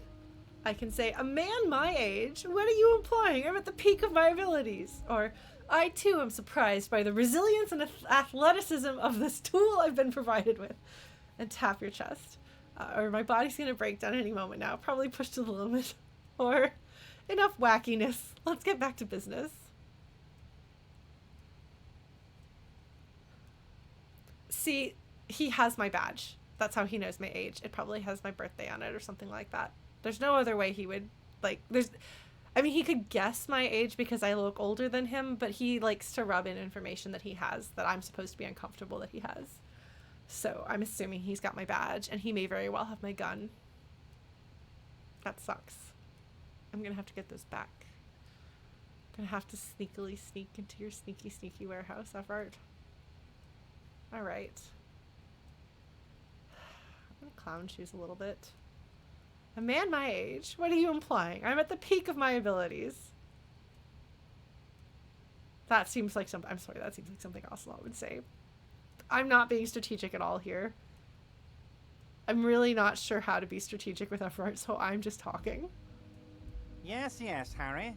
You are obviously in peak physical condition, and I salute both your initiative and your physical prowess.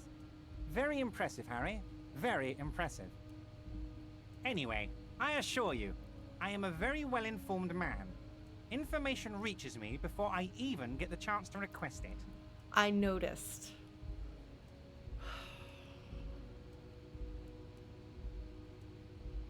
Because I'm going to say I met Joyce, the company representative, and he's going to be like, yes, I know.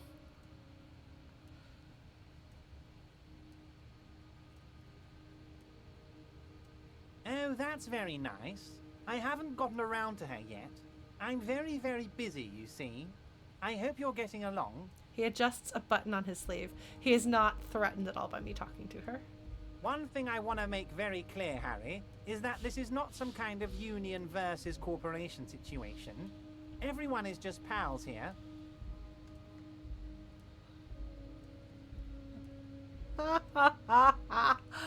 Oh man, I wonder what other option I could have gotten with whatever thing I'm supposed to have to get another option. Whenever there's only one option, I know that that's because I'm not equipped or failed to roll. Just pals. Yes, we're all trying to do what's best for Martin 8. Don't feel like you shouldn't work with her just because you and I are such good friends. I'm not a jealous guy. Is this actually a thinly veiled threat, Evrart? He's not that subtle. Not that it's subtle. His smile widens. Yeah. Whoa, that's so nice of him. Suspiciously nice. Oh man. I can say, are you sure? I find it a little odd. Or, what happened to the previous negotiator, Mr. Gaumont? Or, Joyce said the previous union leader vanished under suspicious circumstances. Or, why haven't you let her in to see you? These might actually all be questions I can ask, because there's a conclude. So let us ask questions. Because at this point, we're not talking about Ocelot's weaknesses, so I don't have to worry about... I am less worried about him taking psychic or physical damage from them. Alright. You sure? I find it a little odd. I'm just a nice guy, Harry. I wouldn't be where I am now if I wasn't nice. Politics is all about emotions, and I want you to have positive emotions when you think of me. He wants you to be scared of him. He wants you to think of him and wet your pants.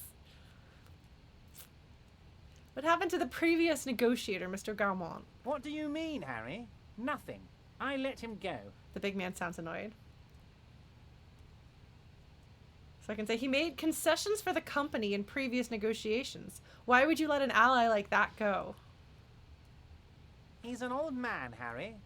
I wanted him to spend more time with his family. God knows how long he's got left. I can say you called him a midget. Or, okay, another question. I'm going to ask about that. Let's see. Sure. Evrart is like blatantly lying about things. Let's see what blatant lie he says here. Harry, I have little people in my organization. I would never call someone a midget. What is this? He's indignant. Alright, I mean, that is a character-defining thing if he did. Now, the truth of the matter is, he lies a lot. Joyce is also untrustworthy.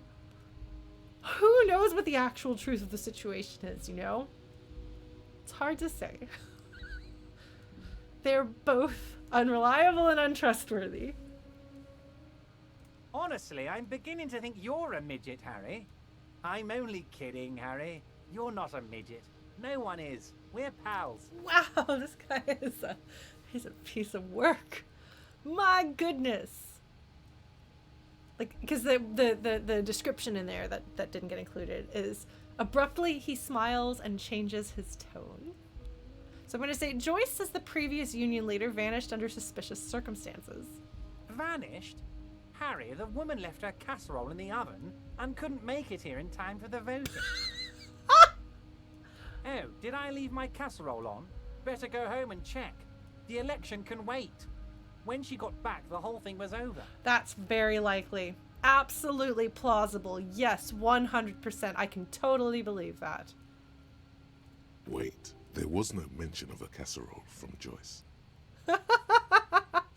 He's lying to you, drama. Funny, Joyce didn't mention any casserole. Harry, Harry, Harry. Do not fixate on this little matter. Maybe it was a rabbit stew, or a hairdryer, or an iron. The point is, her heart wasn't in it. Mine was. Oh my god. Oh my god. Okay. That much is true.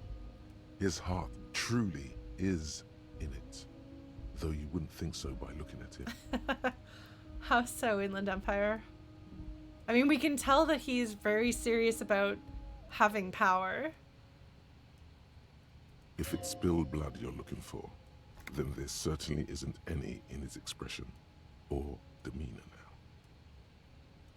Well, I mean, I'm sure that he didn't do anything directly. I'm sure he pushed her buttons or something like that to make her go away. He's very good at that, apparently. He's very dedicated to holding the position that he holds. And he will put anyone out of his way that gets in his way. Why haven't you let her in to see you? If she actually wants to see me, she will find a way. Any good negotiator would. And I just don't have anything to discuss with a bad negotiator.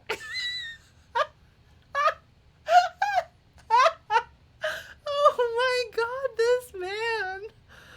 Oh my god, this man! Oh my god, I'm sorry. I'm sorry. I'm dying over here. Am I a good negotiator? Has she even tried jumping across the roof? Thank you. Thank you. He doesn't want to see her. It's as simple as that. Alright, that's fair. Let's talk about something else. Of course, Harry. Let me just assure you one more time. It's perfectly okay to share anything we discuss here with this Joyce. This is a completely transparent organization. He's trying to use me to send information to her.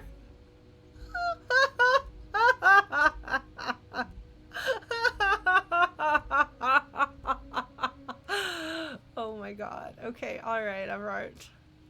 I have no interest in what she is doing, but I myself have nothing to hide. Your business is your business, and I respect your privacy. Just remember, none of this is secret. Oh my god, Evrart, you literally said you've been, like, keeping an eye on me. Oh my god. He's so gross. He is the literal opposite of Joyce. It's amazing. Tell her about all of it. My brother's picture, my singing swordfish clock. Tell her how overweight I am and how I'm helping you find your lost gun. Tell her about everything. Evrart doesn't mind. I was right, that is a picture of his brother on his desk. Man. Alright, what did he not tell me to mention that is in his room? That's the thing to pay attention to. If he lists off a bunch of other things, those will stick in my memory. It is rather interesting to tell people things about each other, isn't it? It was nice telling him about her right now.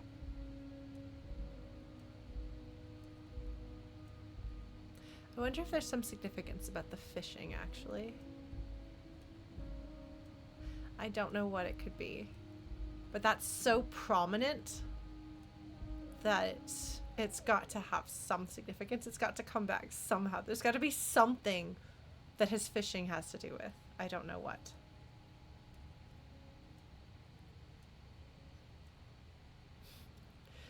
Conceptualization is a gossip, yes. All right. You know what? I'm told the union is involved in the local drug trade. That's from Joyce. Thing is, if he gets me to lower my guard. I really don't want to have to ask him for help getting the dead body down from the tree. I really don't want to have to ask him for help.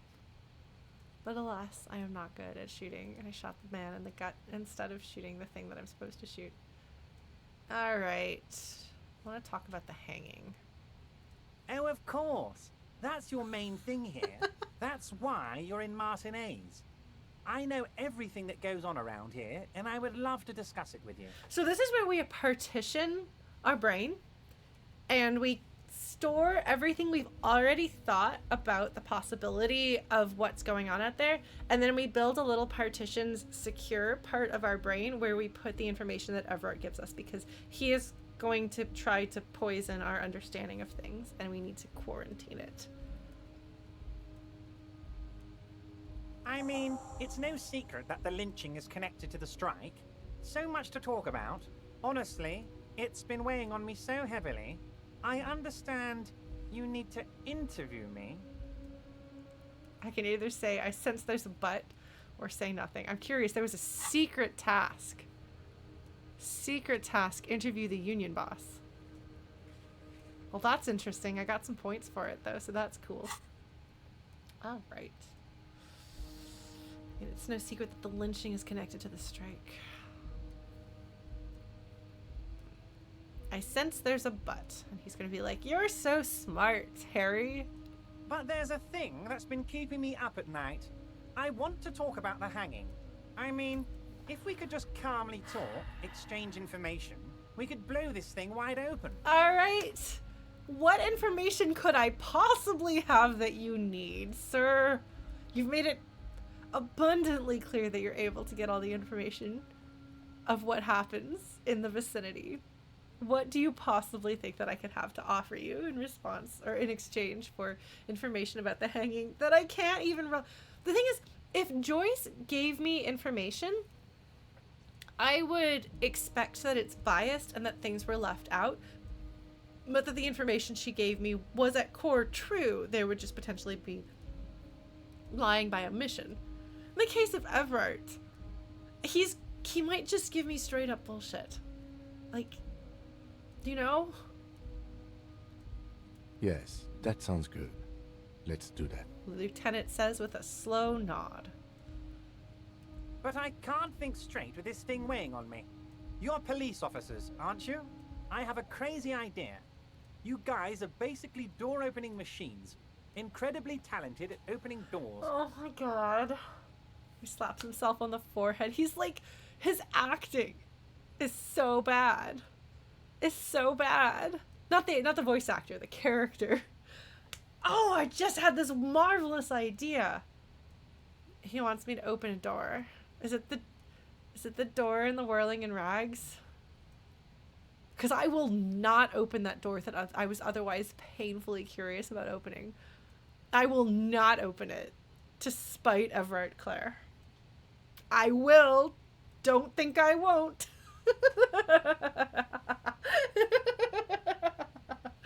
Oh, man.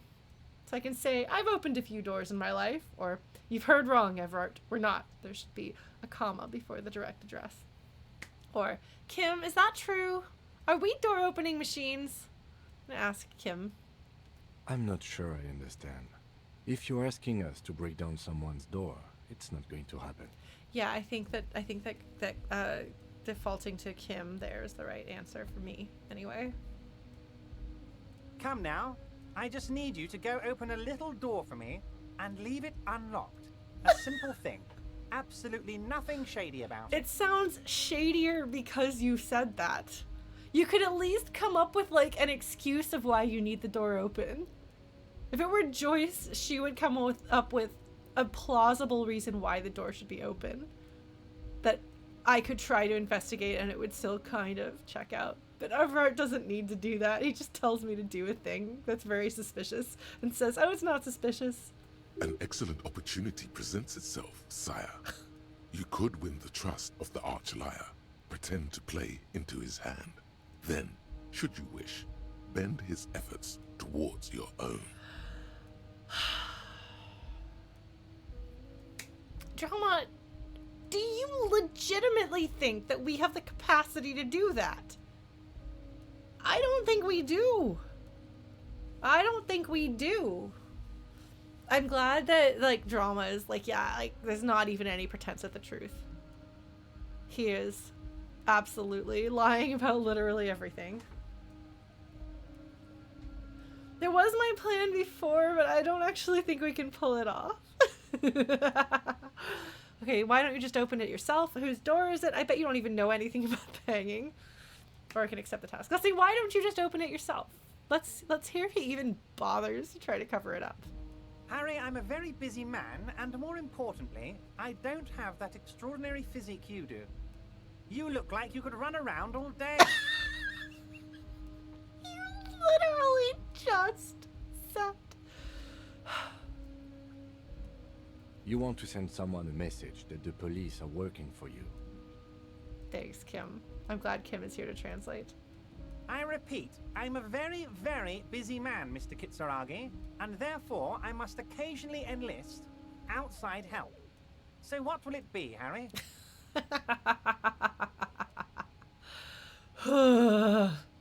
Whose door is it? Oh, no one's. It's just a weasel. A weasel lives there. Nothing for you to worry about. Oh my god, this man. Like, I feel like I need to take a bath after this. I need to, like, just wash all of the slime off. How horrifying. I wonder who the weasel is. Also, hi, Machman. I'm playing Disco Elysium, and I'm losing a boss fight. I love mustelids. They're some of the cutest animals in the world. Especially otters. I'm a big fan of otters. Both river otters and sea otters are incredibly adorable in different ways. So cute. The best. And they're smart and they're sassy and they're playful and adorable. But if they're anything like ferrets, then they're really stinky. Alright. What do you mean by a weasel? A loud blabbering weasel. When weasels feel no one is watching, they start acting foolishly. He removes his glasses and rubs his nose.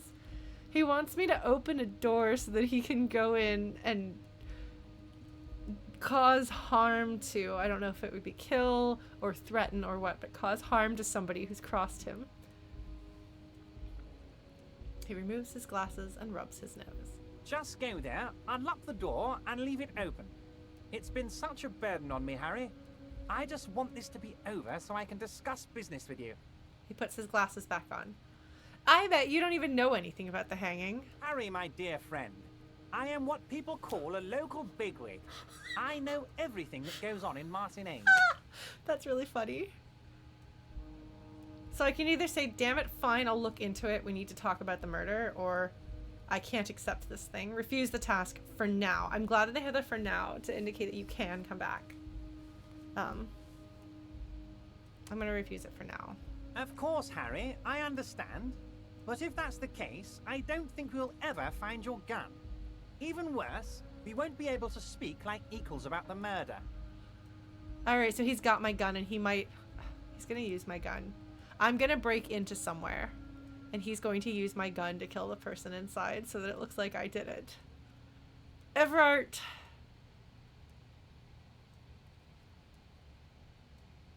Perhaps this was just bad timing for you. Know that you can always come back to me. I really hope you do. For your sake, my sake, and for your gun's sake too. Yep, he's got it. He's got my gun. Yes, we both understand what you meant. Yes, you're not subtle. This may be the only way, he thinks. I won't hold it against you. In fact, we probably should reconsider later. Let's hear about how he got my gun. Let's talk about my lost gun. Yes, your lost gun. My best men are on it. They're turning every stone, searching every playground, asking kids, grandmas, everyone. Okay, this is probably going to make me take psychic damage again. Your gun will be found, Harry. Let me assure you of that. It's just a matter of time and effort. The only way to find it seems to be working with him. He might even be holding your gun hostage.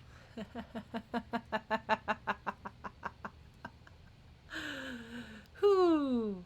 So hold on. Could he really be holding my gun hostage? Or I can ask him as opposed to rhetoric. Wait, the gun may have been bought from Roy's pawn shop. Have your men factored that in? Or, I will not be blackmailed with this gun business. Or, I don't care about my gun. Keep it. Or, does this mean if I do things for you, I will get my gun back? Alright, could he really hold my gun hostage? Yes, he could. But alright, Ocelot. Who knows? Only one thing is certain. If you work with him, you're going to get it back. And working with him might be the only way to do it. No, I need to become a super sneaky ninja and sneak in and steal it back. That's what I gotta do. Alright.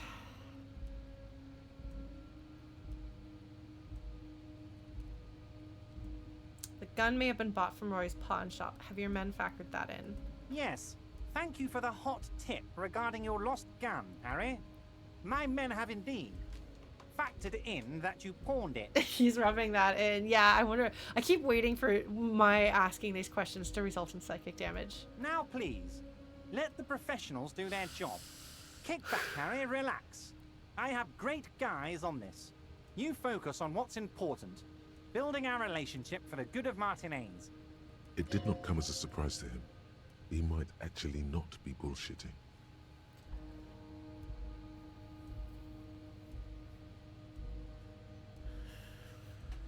Man.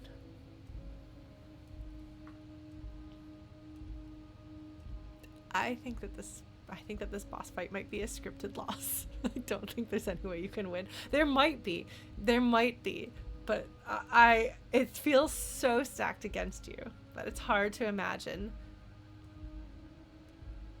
Like with Joyce, I felt like I made some progress with her, and I felt like the problems that happened were my missteps. It may be that you can win this fight, so to speak, if you are armed completely differently. Whether that's your background, your stats, your skills, something. There may be a way to get to be on Evrart's level. But he does not function like Joyce is a boss fight for a player like me. Joyce is a rhetoric and manipulation boss fight. Evrart is not. And neither Ocelot nor I are equipped to deal with it because the way that I think of approaching things, that's just not how he plays. And Ocelot, well, Ocelot's currently weak to things that Evrart is holding. So, it's not great.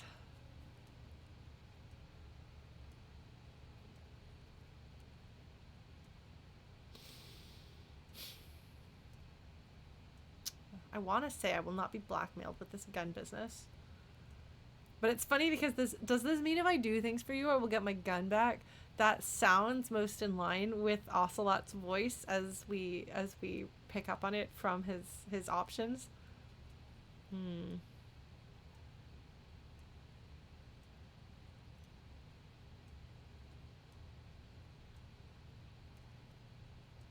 hear that ticking clock? Very quiet. It's all you can hear right now. Will not be blackmailed with this gun business. And he'll be like, blackmail? I never said anything about blackmail. Harry, I was only trying to be tactful. A lost gun is a dangerous thing. I can't have it around in my neighborhood. Kids could be playing gun roulette with it as we speak. Teenage gangs could be arming themselves. Get a hold of yourself, Harry. It's interesting in a setting where guns are rare. So the one of the books that I was writing actually in the past had there are not a lot of guns, and then guns are introduced to the location, and that changes things a lot. Which is really interesting to think about because, like, in the US there are a lot of guns, and that doesn't mean you come across them every day, but like it's a different way of being, you know, so it's interesting. I have never knowingly been in the vicinity of a gun. I found out after the fact that one of my mom's old friends in Dallas carried a gun in her handbag, so that was cool. But yeah. All right.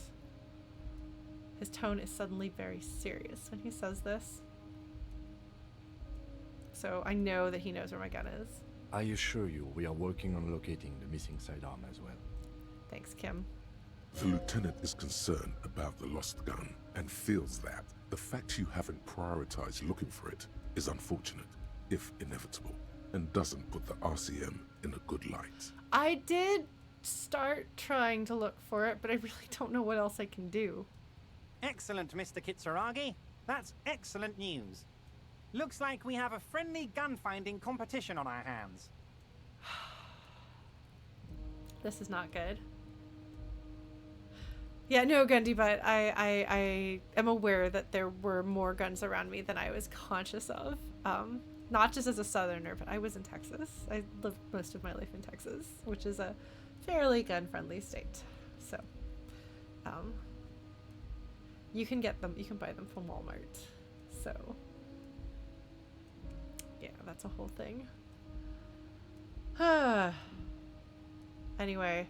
It is something to think about, like, if you think about a setting in which guns are rare, having a gun in the wild would be a bigger deal. Guns are always a big deal, like, they are weapons of death, and having them distributed is a dangerous thing. But it is there's an interesting imbalance of power when nobody else has them, and then one gets in. So, yeah. See.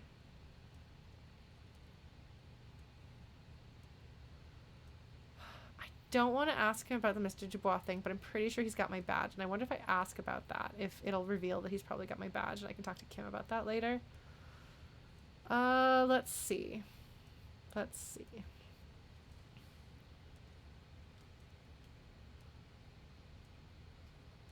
Well, you know what I mean, Shanto? Not like I have never been in the vicinity of guns where there are people like cops armed with them.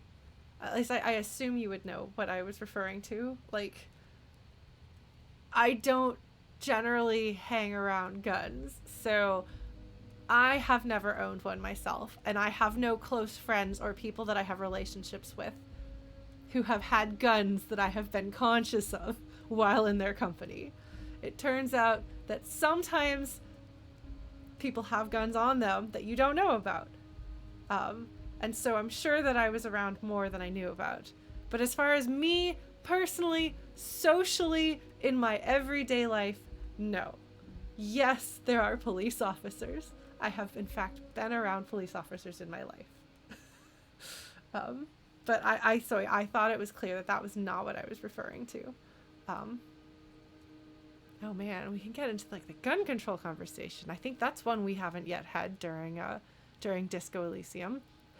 I can stir another thing. Yeah, that'd be fun.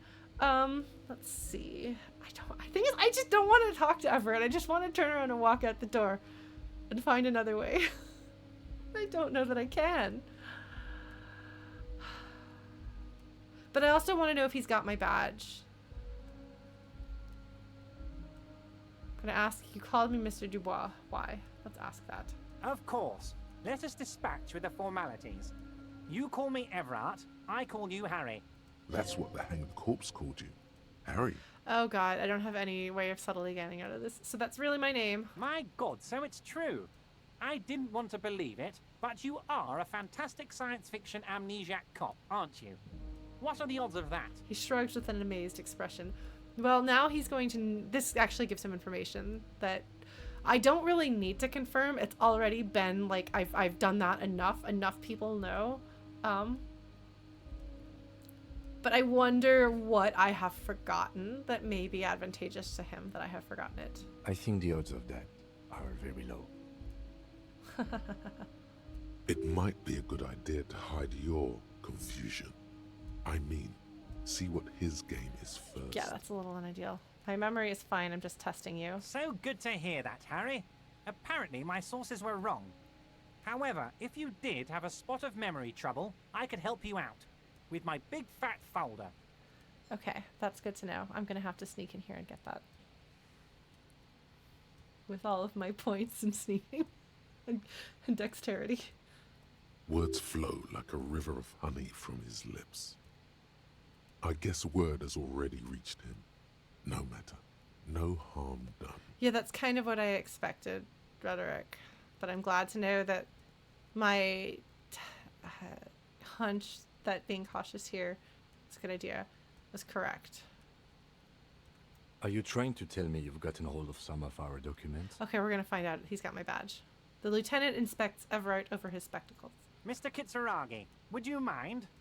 Me and Harry are talking about his lost identity right now. His eyes never leave yours. Okay, yeah, so Kim is onto it. Kim knows. That's good. This is why I asked this, because I wanted Kim to know that he's got my badge. Asking too many questions will make you look weak. You should maybe focus on the folder. All right, thanks, Volition. This is why I kept pumping myself full of Don't inhaler. just jump to the folder. That's not smart. Shows you're on the edge. Do some probing first.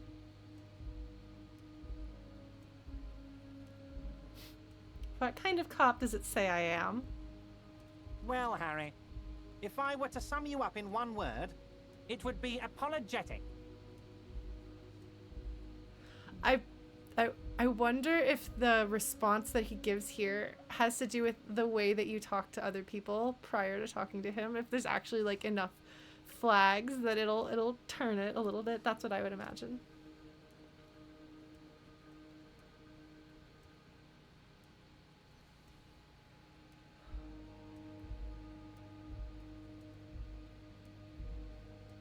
All right, let's see.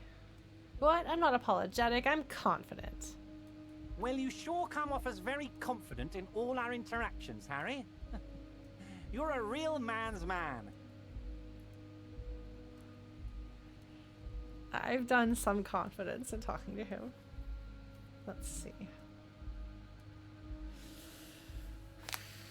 I have read shipping folders before. Let me take a look at the folder. Oh, I want to do this.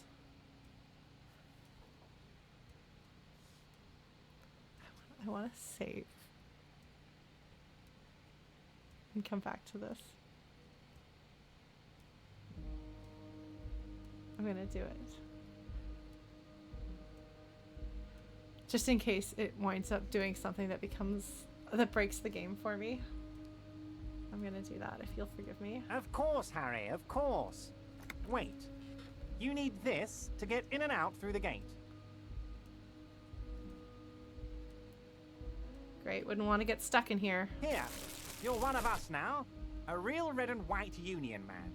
Take care, Harry. Okay, that's good to know. Alright, I'm gonna save. And then we're gonna go back and try that. So he does have my badge. That's good to know. Mr. Dubois, a pleasure as always. You don't have to sit down this time, since you've already sat on that chair. I'm sorry. I wanted to go over a couple of things about me. Let's hear it, Harry. Okay. So Volition said go straight to the folder. Drama said don't go straight to the folder. I'm more inclined to believe Volition versus Drama. Oh yeah, no, I mean Evrart is very clearly full of shit. I can swear. It's Disco Elysium. Alright. I do want to say, where did you get that folder? Ah, this? My friends in your organization gave it to me, Harry. Sweet, good to know. This translates into, haha, you guys are so corrupt. Yes, rhetoric. I got that. Thank you. I find that very suspicious. May I have a look? I'm afraid this is meant for Union eyes only, Mr. Kitsuragi. I'm sure you understand. Please continue, Harry. Oh, hey, Kim suspects something made the chance go up a little bit. I don't know how much of it went up, but it did. These things right here, I think, will potentially cause... I will take psychic damage. Hearing my full name gives me psychic damage. Wife, kids, family, that is definitely not a safe topic with Ocelot. So I think I'm going to go for it from here. 83%. Could be worse. We have definitely failed things with high chances before, so. But it's +1. I don't know what percentage went up. Like, I think, was it 70-something% before? I don't know. But. Well, we have a pretty decent likelihood of getting it now. But I'm not going to take extra psychic damage, because that's bad. Was it 72 up to 83? Okay, that's a pretty big step. All right, let's do it. Let's see. The odds are in our favor, but that doesn't mean it's guaranteed. Let's try it. As you look at the folder, Evrart covers it with his hand and pets it. He's hiding it from you because it's not a real RCM folder. It's just another one of those brown folders you saw in the file cabinet. All right, that's not an RCM folder. Okay, Harry, you got me. This is from the Census Bureau, not the RCM. Those Census Bureau people are absolutely corrupt. You should do something about them. I don't think he has a folder on me, but I do think he's got my badge. That's very satisfying, wasn't it? Oh, man. He got the name from the Census Bureau, and everything else from your actions here in Martinez. Okay, that's fair. Yes, Mr. Kitsuragi from the Census Bureau. Like I said, now I'm actually a very busy man. So is there anything else I can do for you, Harry? He looks annoyed. He lost there. Kim does not seem to think he has my badge, which is good to know.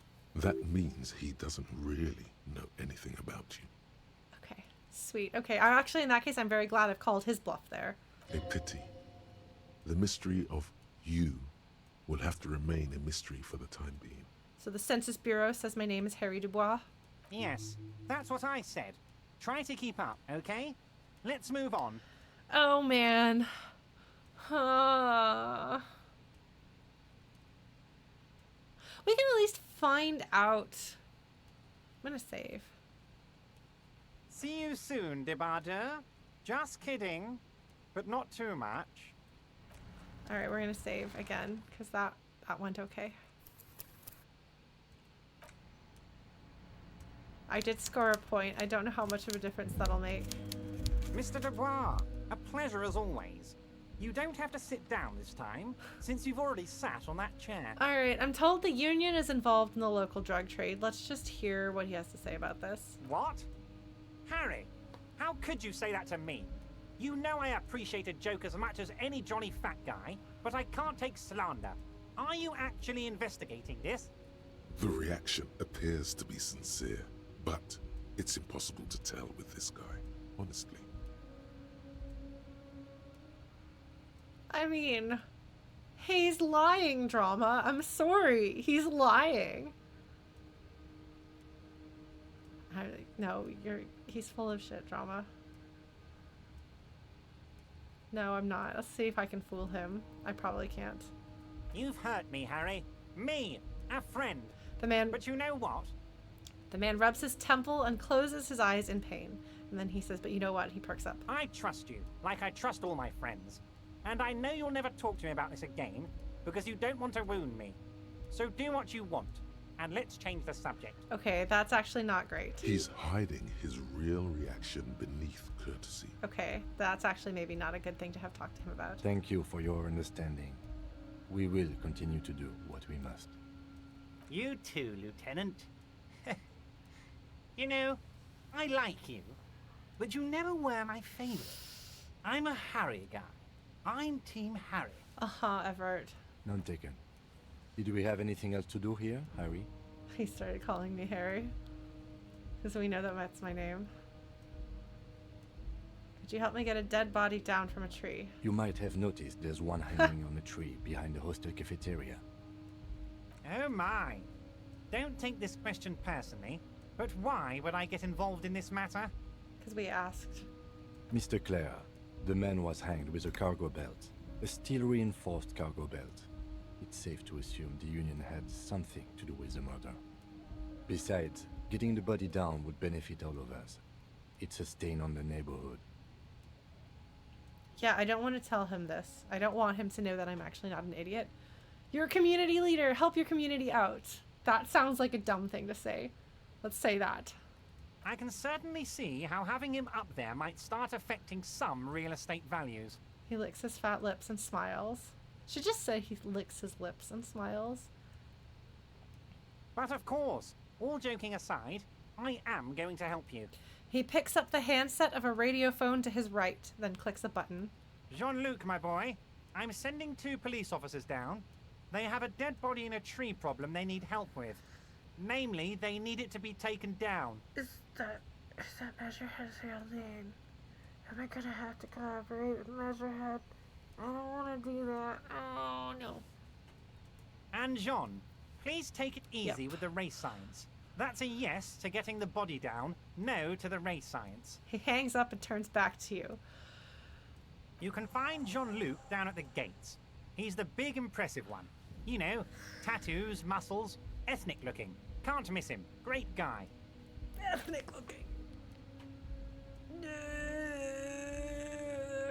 Everything about this makes me uncomfortable. I probably shouldn't have asked about the drugs.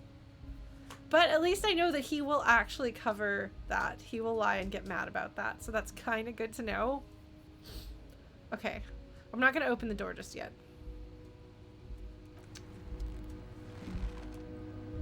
Man. That is one really uncomfortable dude.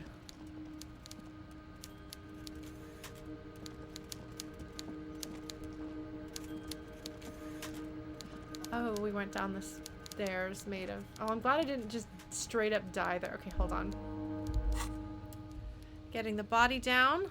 Somehow make it so that the bloated corpse isn't up there anymore. Go to Measurehead on the gates and ask him to get the body down. Cool. I love that. Alright. What else?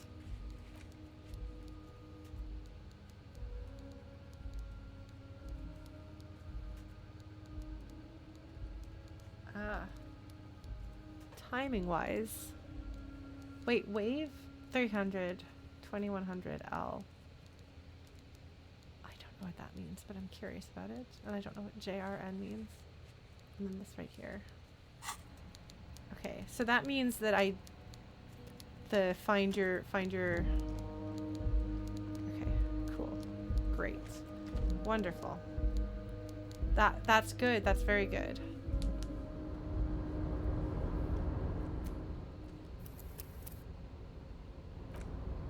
Well, we did it. I talked to Evrart, except I haven't agreed to the door thing.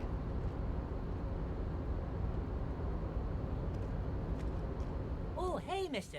I knew you'd be back to talk with old Lee. No trouble at all, mister. No trouble No, at... there's nothing new. Well, we know where the gun is now, but we also know that he probably doesn't have... He probably doesn't have my badge, which is good. That's one thing he doesn't have.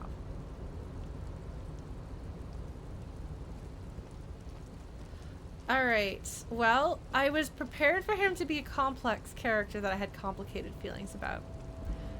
But it turns out that I don't. He's very human. How do I get... Oh, here.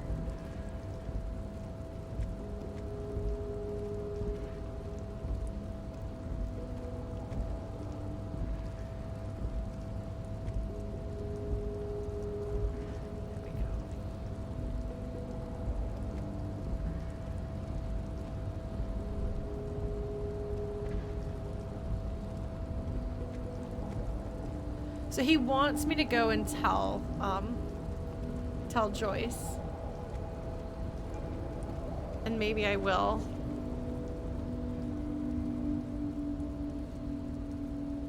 That'll be interesting. It's funny. I'm predisposed to being anti-Joyce and to like somebody who's opposed to the corporation and Joyce. But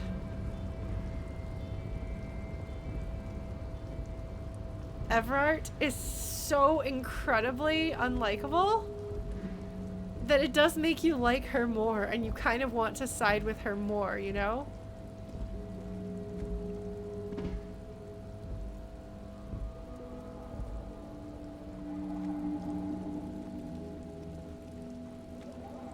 I don't know that I will, but it is interesting. Yeah, no, it's a good decision on their part, and it does work very well.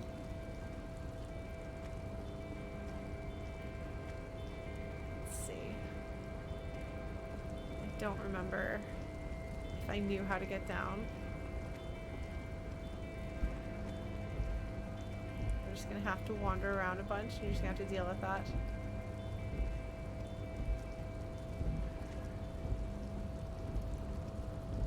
It's just, it's an interesting experience, and it works so well. It's quite effective. Okay, so this door right here, I think. Okay, so Measurehead's down there.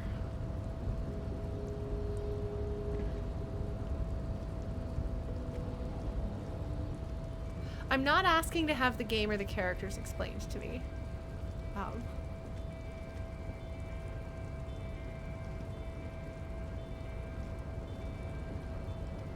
Stop that.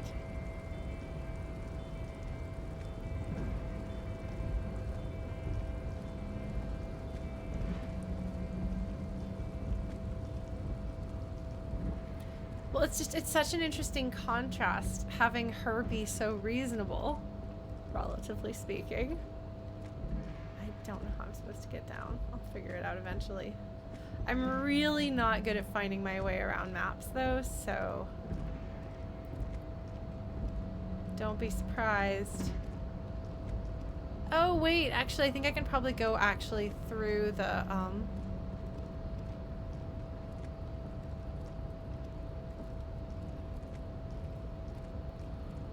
there's the here. Oh shoot.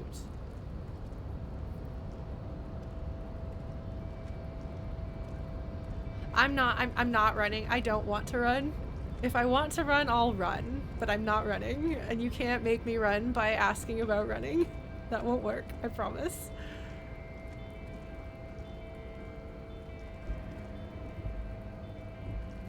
Yes, I'm getting to the office. I'm gonna go ahead and shut down shortly though, because I'm getting short-tempered. And it's probably in my best interest to shut down before that happens.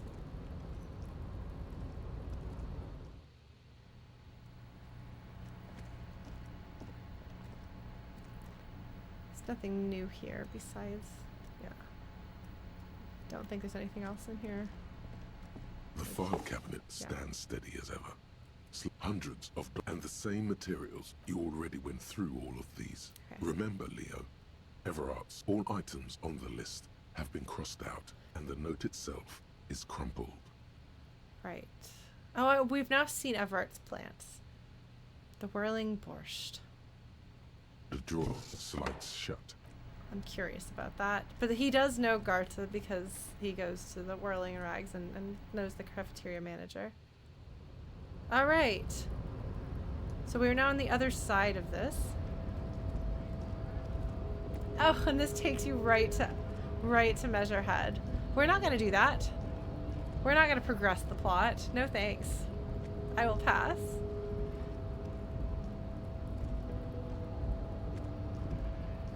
It's interesting. I'd seen that door there, but obviously I'm not going to go down a door. Hello, fella. Oh, I still need to go talk to the kid. Hang on. Alright, we're going to go down here. We're gonna go into the Frita.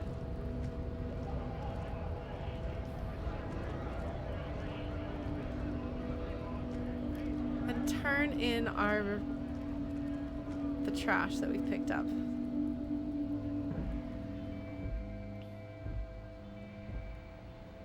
I don't think I've done this yet.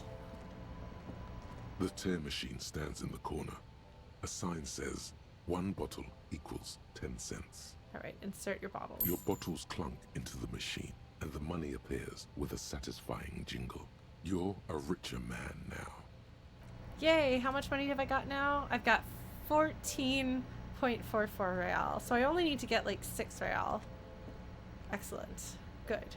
Fantastic. We will continue trying to get the money that we need. Hold on.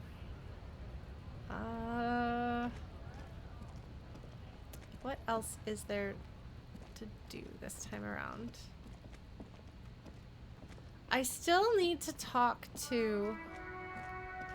Ah, there's the brass. Amazing.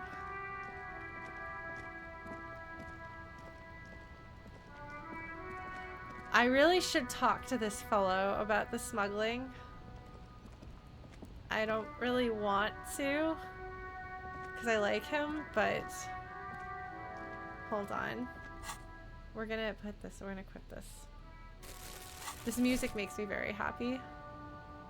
Okay, you can't get milk bottles, unfortunately. God, I love this song. It's so beautiful. All right.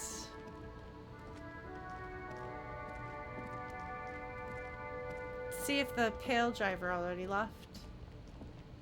If you really only have one time to talk to her. Okay. We're back here to that. Okay, no. Oh, I can't pick up any of this. Where was she? I feel like I'm... No, there she is. She is still here. Okay.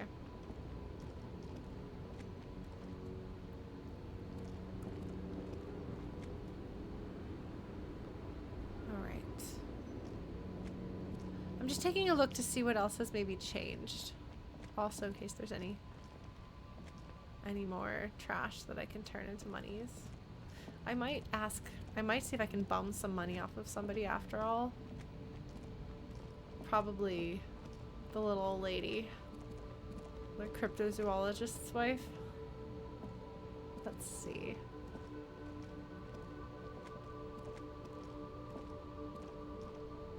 Just kind of scoping out the situation, trying to see what else might have changed. Oh, I do need to call as well. I need to call the person that we think may have called in the murder. And we need to check with someone or something else. I think they were running numbers or something like that. Alright, and then here is this guy who's selling stuff. So I could buy some new pants, which would give me more stats, but I can't do that because I don't have any money. Let's see what else is there. There's no more trash here. Interesting, this like super rundown place. The music sounds different. Maybe it's not actually, maybe it's just my imagination. I think it's just my imagination. Alright, we still need to figure out what Roy is on. Have I looked through here yet? Oh, we still need to get the key so we can check the trash. Yes, take that. Yeah.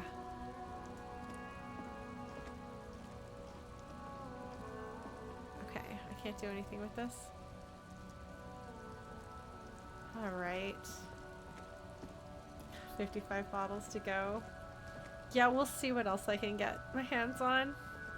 I might ask the nice old lady.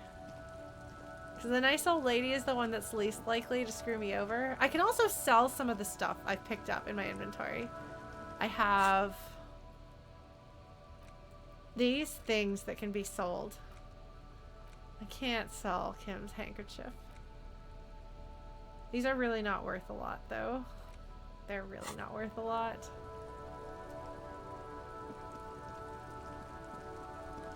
Oh, the old guys are at it again. Just looking around. This fellow, I think, is new. I don't think he was there before.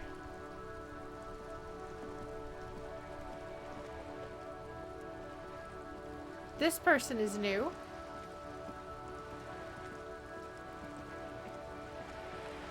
Okay. So there's a few more people that we can talk to around here. We can talk to this dude who's sitting on the steps here. We can talk to this person who's checking out the book. Yeah, so we've got some options. And yes, I could talk to Joyce. That is a thing that I might want to go do. I can also go into the bookshop and talk to people there. But I think I also really want to know what's in here.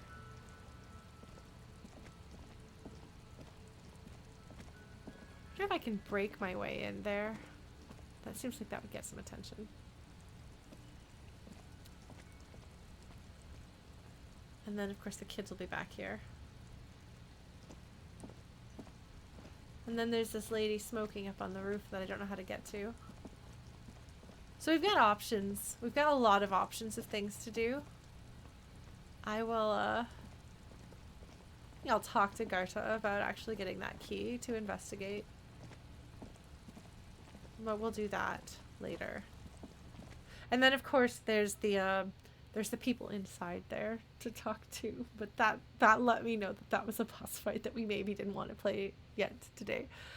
Oh my god. Okay, so I think overall it's safe to say that the conversation with Evrart was not what we could call a success. But at this point, I'm not really sure what I could have done to make it a success.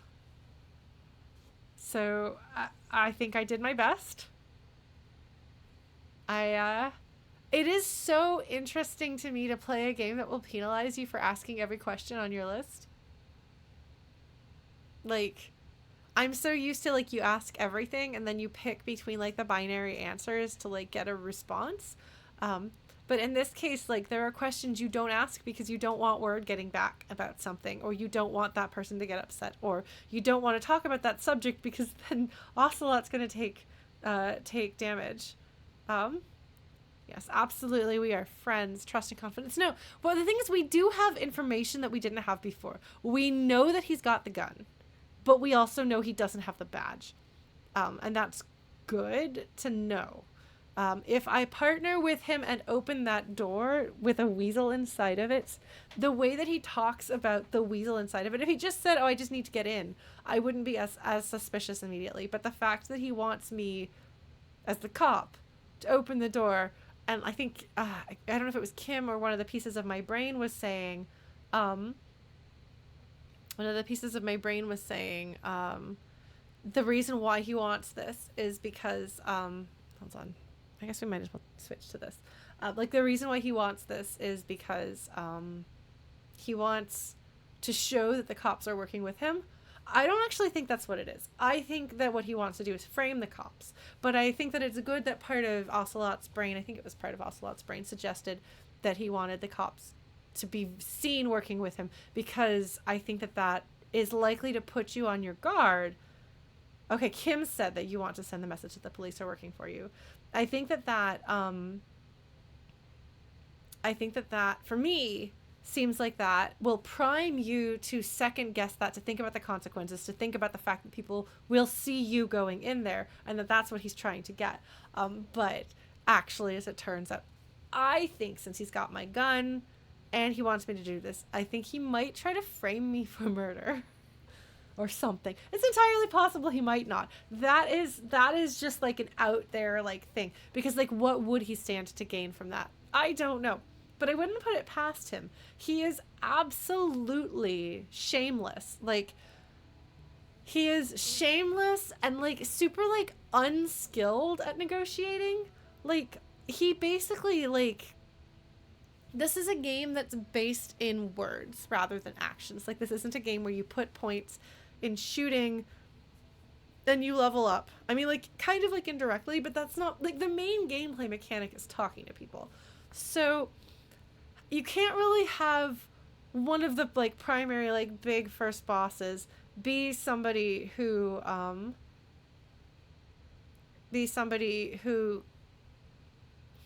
lost my train of thought.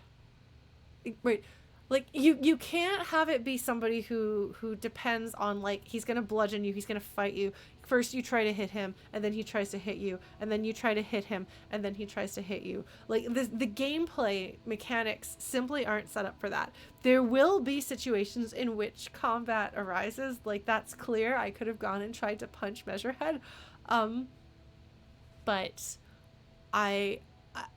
it wouldn't make sense for them to have a boss fight that is set up that way mechanically. It's not set up for that. But what they want, if they want to convey the feeling of lack of finesse, if they want to convey the feeling of like, here's somebody who's you know gonna just like slug you, and there's not any like conversational chatting and tap dancing, like verbal tap dancing to get around it. They're able to do that by you actually take damage. You take physical damage and psychic damage. But also he's so blunt. He's like a blunt weapon. Like he's bludgeoning you with his words. And so you're taking damage from his words. And it's interesting because it gives the impression of somebody who's like, this is the physical boss versus like the magic boss or whatever, you know? Comparing him to Joyce, which I think is a very intentional contrast. Like I was saying earlier, I really like the fact that they have made it more complicated by making the character you're less likely to be inclined to sympathize with be more superficially likable, and the character you might expect politically you would be more likely to align with to be not just like actually politically uncomfortable because he's a mob boss rather than a straight up union leader, but also he's personally very unlikable, and so that does make the situation more complicated. You know, it's a good decision playing against stereotypes, able to make some assumptions about their players and then working against players, like what players are bringing to the table, so to speak.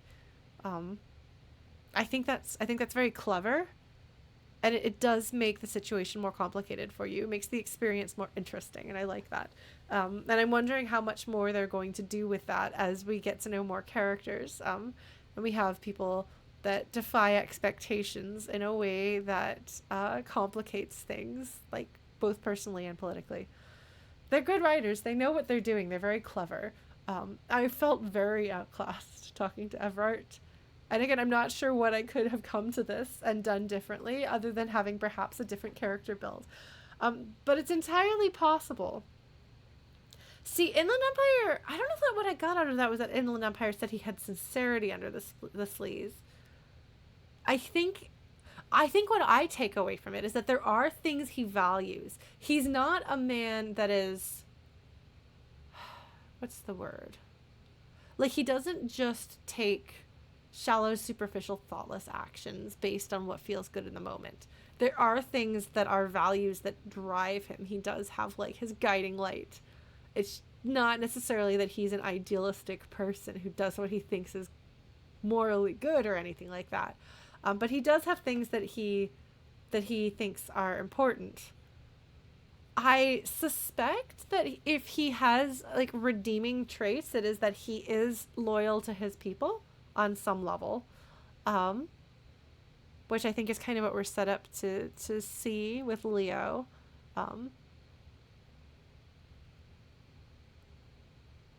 But I'm hesitant and skeptical about that. Because, yeah, like, it doesn't feel like he has... Nothing that he's said or done has indicated any capacity for genuine warmth or attachment or valuing of other people. But of course, people can compartmentalize how they respond to and talk to different people based on like, is this part of your in-group or is this not part of your in-group? And so it may be that he actually does treat people in his in-group genuinely well, and not just in a self-serving way. I don't know. So we'll see. We'll see how much he gets rounded up, because he's not very humanized in some ways. Like, him as a kid stopping somebody from beating up Leo is interesting, because it's hard to believe that as a kid he would be so conniving as to be like, I'm gonna beat up this kid and then he'll be my lackey, or I'm gonna beat up this kid and then this other kid will be my lackey. Like, I don't know, there's still room for it to be that he was just like, hey, you shouldn't beat up that kid, you're a jerk, I'm gonna beat you up first. We don't know that. We don't have greater understanding of him as a character yet, and I don't know how much of it we will get. I mean, I'm sure we'll get some. And I wonder whether if Measurehead turns off his race science, if we have a conversation with him about Evrart, I wonder if we can hear kind of, I don't know. It's interesting. It does make sense that Evrart has Measurehead working for him, because he doesn't seem to have a lot of scruples. And like, the way that he talks about the former negotiator that he sent away. So you hear that he called the man something that is essentially a slur. And then Evrart acts appalled and offended that you would accuse him of using a slur, and then he proceeds to talk about that group of people with a more acceptable term. But then he immediately turns around and calls you the slur, and then says he's joking. Which is, I'm like, that's a slur, that's a word that is coming out of your mouth. It's an interesting flip-flop, and he flip-flops a lot. And I can see that being really disorienting for people, potentially. And when he says, oh, but we're friends, he's probably used to whatever he sets the tone being, whatever he says about, this is what our relationship is, this is how you feel, this is what's going on. He's probably used to that, like, that carries. That is the dominant defining, like nobody can or will contradict him. He will say we are enemies, and then he will say we are friends, and whichever one he said most recently is now the truth. It's interesting stuff. I don't like him. I don't trust him. I'm not comfortable with him. And he knows what's likely to hurt. But it's also good to know that he's not all powerful and he's not all knowing. Like, he makes this big production about how he has eyes everywhere. And I do think it is really important for us to realize that he has eyes everywhere. And we should be cautious. Like the guy that we were yelling up to who gave us a false name. We should be cautious about getting people like him in trouble, for example. I wonder whether he's the weasel, you know? Which might be good to know, because we could then warn him. But at the same time, Evrart bluffs. We now know that he bluffs shamelessly. I mean, as shamelessly as he does anything else. And knowing that he is capable of bluffing does actually take away some of my perception of his power. Like, yes, he's powerful. Yes, he's well connected. He has a lot of information. He's definitely like a boss to take seriously. He has the capacity to do a lot of damage and to keep an eye on things. But he doesn't know everything, but he will lie and pretend he has information that he doesn't have. So that's good to know, because I have to be careful about what I say to him, because he may try to let me think he knows more than he knows so that he can gain information from me. It's an old trick. I'm a little concerned about having told him about that I've heard that there's smuggling going on, but he is on edge about that. Like, he's scared about that. He's like, don't mention that again. So that tells me that there is truth to it, and that he's not actually used to being challenged on that. You know, a person who was really good at being challenged and handling things would have handled that better than basically saying, don't mention that to me or else, you know? He wouldn't have had to functionally, essentially threaten me if I bring it up again. But he doesn't, he's not used to actually having competition. He's not used to actually, he's the lion on the savannah who's not used to having to worry about predators. And that's good to know. This is information I don't know whether I will be able to do anything with it in the game. I don't know whether Ocelot will pick up on any of it. Rhetoric would probably be the one. And I don't know whether Kim will be able to do anything with it or if he picked up on it. But that is information that may be useful. So asking those questions, even if they do have consequences, like there were potential benefits. So it's interesting stuff that I think about. Hi, Andrew. What's up? Have you played Disco Elysium? It sure is a game. It's got a lot in it. It's got a lot in it. I don't know if there's anything else I want to go over. Oh man, okay, well this is super spoilers. This is not a game to play spoiled. This is a game to go in knowing as little as humanly possible. It's very good. I strongly recommend it if you're at all interested in games that have lots of writing and mysteries. But thank you for coming by. I'll have to catch you another time, but thank you for being here. Bye. Yes. This game has the most writing, yes. I think this has more words than any game I've ever played, for sure. I don't know if there's anything else I want to go over. I'm going to have to take some more time to think about Evrart, probably. And as I'm time-stamping things. Oh, but I forgot to mention. I was going to mention again.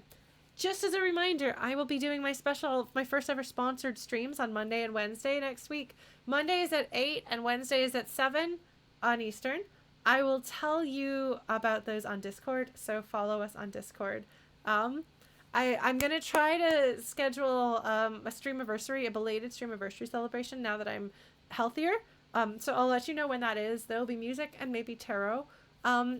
Also, I'm working on finishing up my first ever video essay, so if you are excited about that, look forward to it. And was there anything else? Music. I've got music coming. Thank you, Viner Wagon. Thinking out loud is what I do. That's why we have the Discourse Elysium. Because I talk so much. Oh man. Anyway, we made some actual progress. We'll probably talk to some goons, or to just some randos next time, and then maybe we'll progress the plot in some direction. We'll see. We'll see how it goes. We'll see how I'm feeling. But I do think we managed to make some progress despite me. So good for me. I was really uncomfortable. It's funny, I feel less comfortable playing the game and making decisions and stuff because I have an audience. So I'm worried about doing it wrong or making a dumb decision. But I persevere. Thank you all so much. We will have a bunch of streams next week. I will see you then. Yeah. Take good care of yourselves, friends. And, yeah. I will be around. If you're not yet on the Discord, I will put a link to the Discord in the YouTube thing, since apparently my bot is down, so I need to go fix that, or I would share it now. But you are welcome to join us. Thank you all so much for being here. You've been a lovely audience. Please take care. Bye!